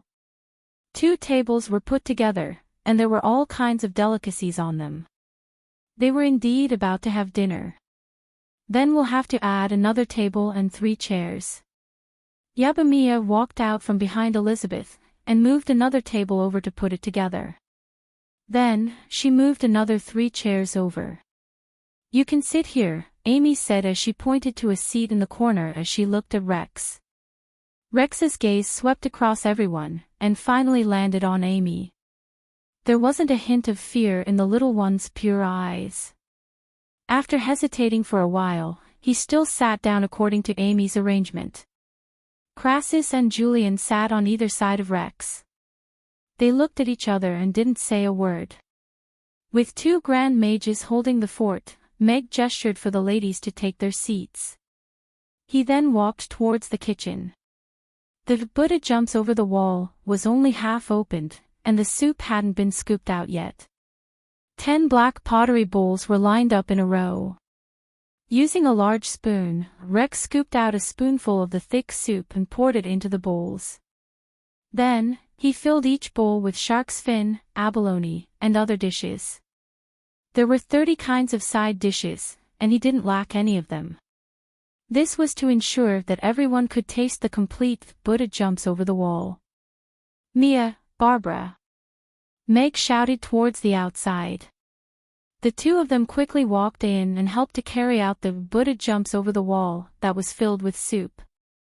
The thick brown soup was steaming hot, and the aroma of the wine assailed their nostrils. It went straight into their hearts. The aroma of the various ingredients competed with each other, and everyone's eyes lit up. This is the aroma. Rex looked at the black pottery bowl in front of him in disbelief. The rich aroma wafted over along with the steam. It was the aroma that he was looking for. It really wasn't a spirit medicine, but a dish.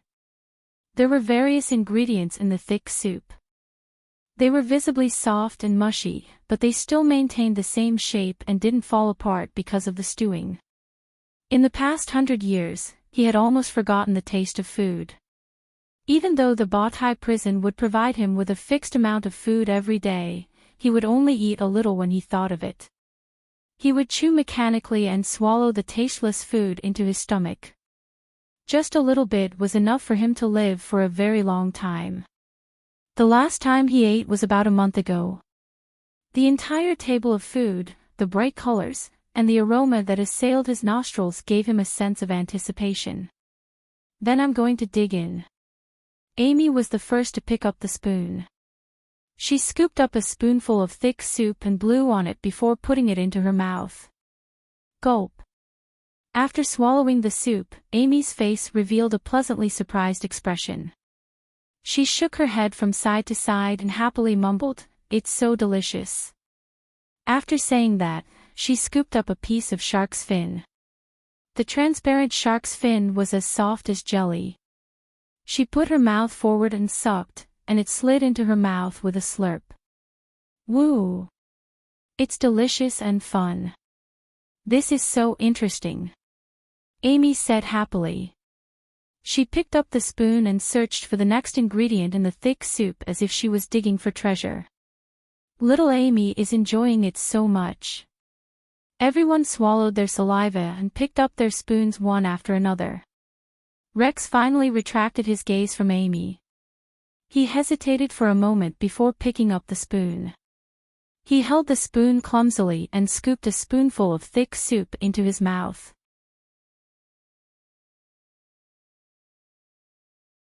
Chapter 11:10. The delicious broth slowly seeped into his taste buds. His sluggish taste buds seemed to be nourished by the spring rain as they gradually awakened. The freshness of the seafood, the richness of the meat, all sorts of ingredients appeared one by one and blossomed at the tip of his tongue. There was a taste within a taste. Lex felt that all the flavors he had tasted in the past 100 years could not compare to this mouthful of broth. He seemed to see large fish swimming in the sea, wild beasts running freely in the forest, mushrooms growing on withered trees after the spring rain. What a lively scene. His heart, which had been dead for 100 years, could not help but start beating along with these images. The dark clouds of hatred had dispersed. If his empty heart was filled with these beautiful things, it seemed like a good thing. The rich aroma of meat wantonly declared that he was a mouthful of broth. However, it was not greasy. It was just right for him to want another mouthful. The broth slid down his throat and moistened his throat and esophagus. A slightly numb feeling rose from his stomach and spread to his limbs and bones. A part of it continued to rise until it reached the top of his head. His scalp was slightly numb, as if something was about to break out of its shell. The slight numbness did not bring him any discomfort. Instead, it made him feel very comfortable. It was an indescribable feeling. Vaguely, he seemed to see a young woman holding a baby, revealing a peaceful smile. "Mother," Lex muttered softly in his heart. She was completely immersed in the delicious food. Crassus and Julian looked at Lex, who was in a daze after drinking a mouthful of broth. They also picked up their spoons and drank a mouthful of broth. Their eyes lit up and they were instantly immersed in the delicious broth. Oh! Yabamiya, who had just drunk a mouthful of broth, stood up immediately. A golden dragon tail had already uncontrollably darted out and a numb feeling spread throughout her body. Very fine golden dragon scales also appeared on her cheeks and wrists. The dragon horns on the top of her head turned a bright gold, making her look even more exquisite and beautiful. Mia was still holding the spoon in her hand. She was stunned when she saw the scales on her wrists. She hurriedly reached out to touch her cheeks. When she touched the scales on her cheeks, she panicked and said anxiously, "What should I do? What should I do? There are scales on my face too." Everyone was also stunned when they saw this scene. Mia usually only transformed when she was eating Rugiamo. They did not expect her to transform into a dragon tail after drinking a mouthful of broth today. There were also some fine scales on her face and hands. What beautiful dragon scales! Big Sister Mia, don't worry. They're very beautiful and not scary at all. Amy looked at Mia and comforted her. That's right. Don't worry too much, Mia. Perhaps the dragon scales can be stored away like the tail. Furthermore, just as Amy had said, the dragon scales on Mia's cheeks looked thin and fine, and there was a long and narrow triangular band on each side of her cheeks. It added a wild beauty to her, and didn't make her look scary at all. This is atavism. Elizabeth stood up and stared at the fine scales on Mia's cheeks in astonishment. This was something that would only happen when the dragon origin in her body was stimulated. She had not used the dragon origin left by her father yet. Because of a mouthful of broth, Mia had taken the first step to becoming a true giant dragon. Atavism. Mia looked at Elizabeth in confusion. Crassus looked up at Mia with a smile, and said, Miss Mia, you are indeed very lucky. Atavism is 1 in a million among half-races, especially giant dragons. Atavism means that you will obtain some of the dragon's abilities, powerful strength, or a long lifespan. These are all things that others yearn for. Then will Sister Mia become a true giant dragon. A giant dragon that can fly in the sky like Sister Elizabeth? Amy asked curiously. She can only maintain this form for now. However, this broth seems to have the effect of promoting atavism. If Miss Mia continues to consume it, there is a possibility that she will become a true giant dragon one day, Crassus said as he looked at the Buddha jumps over the wall in front of him. This was a wonderful bowl of soup. Even he felt energized after drinking it. It was as if the mental strength in his mind had been cleansed. It was an indescribable comfort. It was a very nourishing soup. Is it really not scary? If it doesn't fade, will it scare the customers? Yabamia was still worried. She touched her cheeks. She was most concerned about the customers and not the powerful abilities she might obtain. It will fade. Don't worry. Elizabeth patted her shoulder gently. Okay. Mia looked at Elizabeth and calmed down.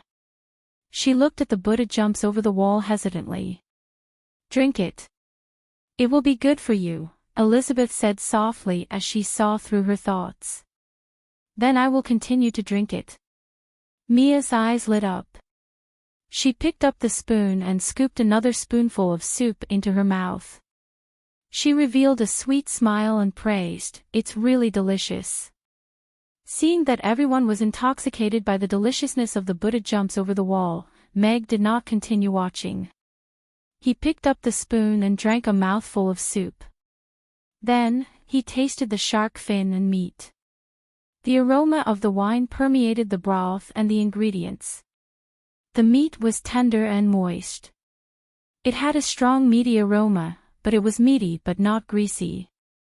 The taste of the various ingredients had already intertwined. There was flavor within flavor. When chewed, it was soft but not rotten. This is the real Buddha jumps over the wall. The system did not deceive me. Meg praised in his heart. His painstaking efforts were not in vain. After tasting this delicious finished product, he instantly felt that everything was worth it. It's in here. Wesley stood still outside Amy's.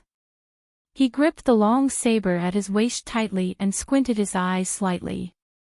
He could clearly sense the hairless monk's aura inside. Apart from that, there were also 2 very powerful magic casters' auras.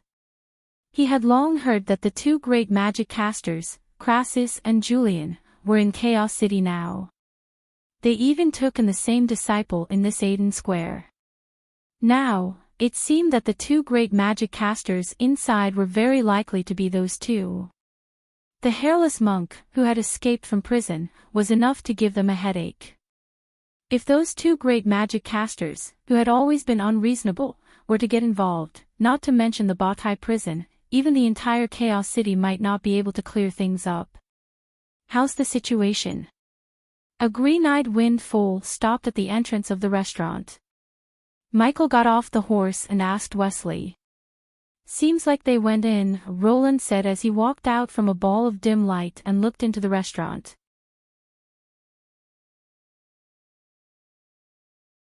Chapter 11:11. The City Lord of Chaos City, Michael, the Lord of the Grey Temple, Roland, and the Warden of the Bawtai prison, Wesley, appeared outside Mamie's at the same time. The members of the Grey Temple and the City Lord's castle guards who rushed over quickly sealed off the surroundings of Mamie's. All the unrelated people were moved 200 meters away. Such a formation made the situation tense all of a sudden. What's going on? Why did the City Lord and the Lord of the Grey Temple suddenly appear? And they even brought so many people with them. The onlookers who did not know what was going on looked around curiously. The alarm in the Bawtai prison was still ringing. Seeing the cold expressions of the people from the Grey Temple, the situation became even more suspicious.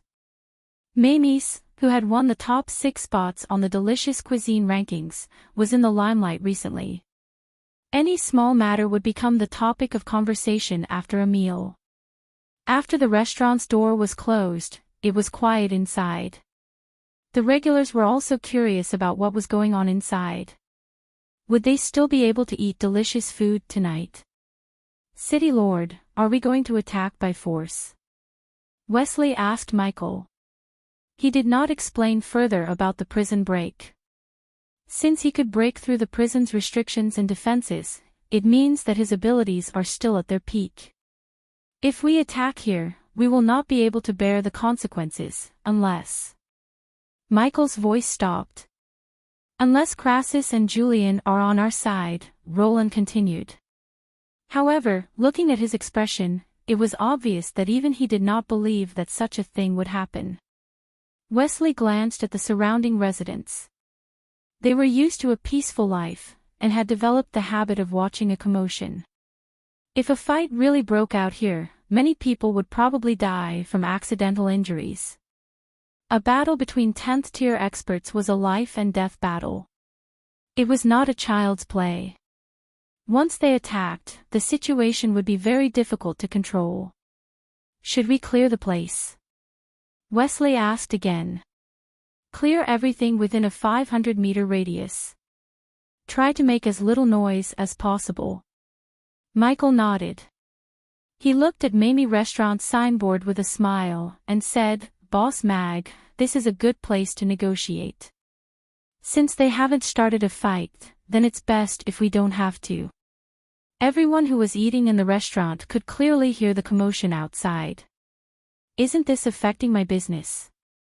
If you tear down my restaurant, how am I going to sue you? Meg looked back at the direction of the door and raised his eyebrows. He then looked at the 3 big shots who were eating calmly. Worried that the people outside would attack indiscriminately because they didn't understand the situation, he stood up with a smile and said, It seems that there are more guests. I'll go take a look. Meg opened the door of the restaurant, and Michael withdrew his hand that was about to knock on the door.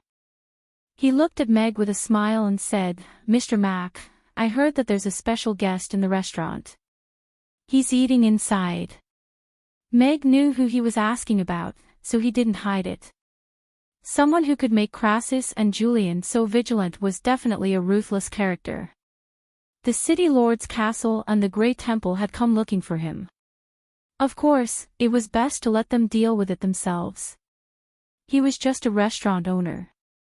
Michael, Lauren, and Wesley looked into the restaurant. There were 3 tables that were placed together. A burly, bold man had his back facing the direction of the door. He was sitting at the same table as the restaurant staff. He was eating quietly with a strange expression on his face. This was one of the top 3 ruthless people in the Bawtai prison. He was an infamous demon. After successfully escaping from prison by violent means, he was actually sitting at the staff table of the restaurant just a wall away and eating his dinner quietly. Even with their status and experience, the three of them were shocked by this scene. Meg looked at the Grey Temple team members who were chasing the customers and onlookers out of the restaurant. He coughed softly and said, "Mayor, Lord of the Grey Temple, let's talk nicely. My customers are still waiting for dinner. It's not easy for them to queue for so long. There's no need to chase them away. There's no need to clear the place first." Michael raised his hand, and the people who were clearing the place immediately stopped. He looked at Meg with a smile and said, "It smells so good. Mr. Mac is releasing a new dish again, right? We're old acquaintances, and it's just in time for dinner. Why don't you let Roland and me in to eat something to fill our stomachs? Just add 2 stools. Crassus and Master Julian are Amy's teachers. It's our duty to respect our teachers." Amy felt pity for that old man and let him in to eat something to warm himself up. Mayor and Lord of the Grey Temple didn't prepare any sumptuous dinner. "I'm afraid we won't be able to serve you well." Meg's face revealed some hesitation. What a joke. Buddha jumps over the wall was 10,000 copper coins per serving. It didn't matter if he was the mayor or the Grey Temple. There was no way he could get a free meal. Wesley looked at Mag with a weird expression. This restaurant owner was really brave. Normal restaurant owners would be more than happy to hear that the city lord and lord of the palace were coming over for a meal, but this one looked like he wasn't willing to do so. "This stingy fox," Michael cursed under his breath. He nodded with a smile, and said, "Mr. Mac, don't worry. Just remember what Roland and I ate. We'll settle the bill." "How can I do that?" "I'll remember it well." "Mayor, Grey Temple, please come in," Meg said with a smile and gave up his seat at the door. Michael and Roland looked at each other and walked into the restaurant. Meg turned around and closed the door behind him. Meg added 2 more stools for Michael and Roland to sit beside Crassus and Julian. He filled a bowl of Buddha jumps over the wall for each of them. He returned to his seat and sat down. He picked up his bowl and ate quietly. The hairless monk, Crassus, and Julian weren't affected at all. They continued to eat. However, the others obviously weren't so calm. After all, Michael and Roland were the mayor and the Grey Temple's Grey Temple master. It was difficult to meet such people normally. Now that they were actually sitting at the same table and eating together, they couldn't help but feel a little nervous. "Lord Crassus, Lord Julian, how have you been?" Michael asked with a smile. Pretty good." Crassus nodded, and then continued to eat. Julian, on the other hand, grunted coldly. He didn't even raise his head. Michael knew these 2 people's tempers, so he didn't take it to heart. His gaze landed on Rex, who was holding a spoon and carefully drinking the soup in the black terracotta bowl in front of him. He squinted his eyes slightly and smilingly said, "Seems like Bastie's food needs to be improved. Otherwise, if everyone learns to go out for dinner, it won't be easy to manage them." Roland had already picked up the spoon and drank a mouthful of soup. He had an intoxicated and blissful expression on his face. After a while, he sighed. "It's not difficult to improve it, but to improve it to this extent, I'm afraid those chefs can't do it even if they work hard for their entire lives." You're tuning into the LoveLore Library YouTube channel. We're so grateful for your support, and don't forget to subscribe to join us on this incredible journey through captivating stories. Your generosity through donations truly makes a world of difference, as it's the primary source of revenue that allows me to expand and enhance this channel for you. Thank you from the bottom of my heart for being a part of this adventure.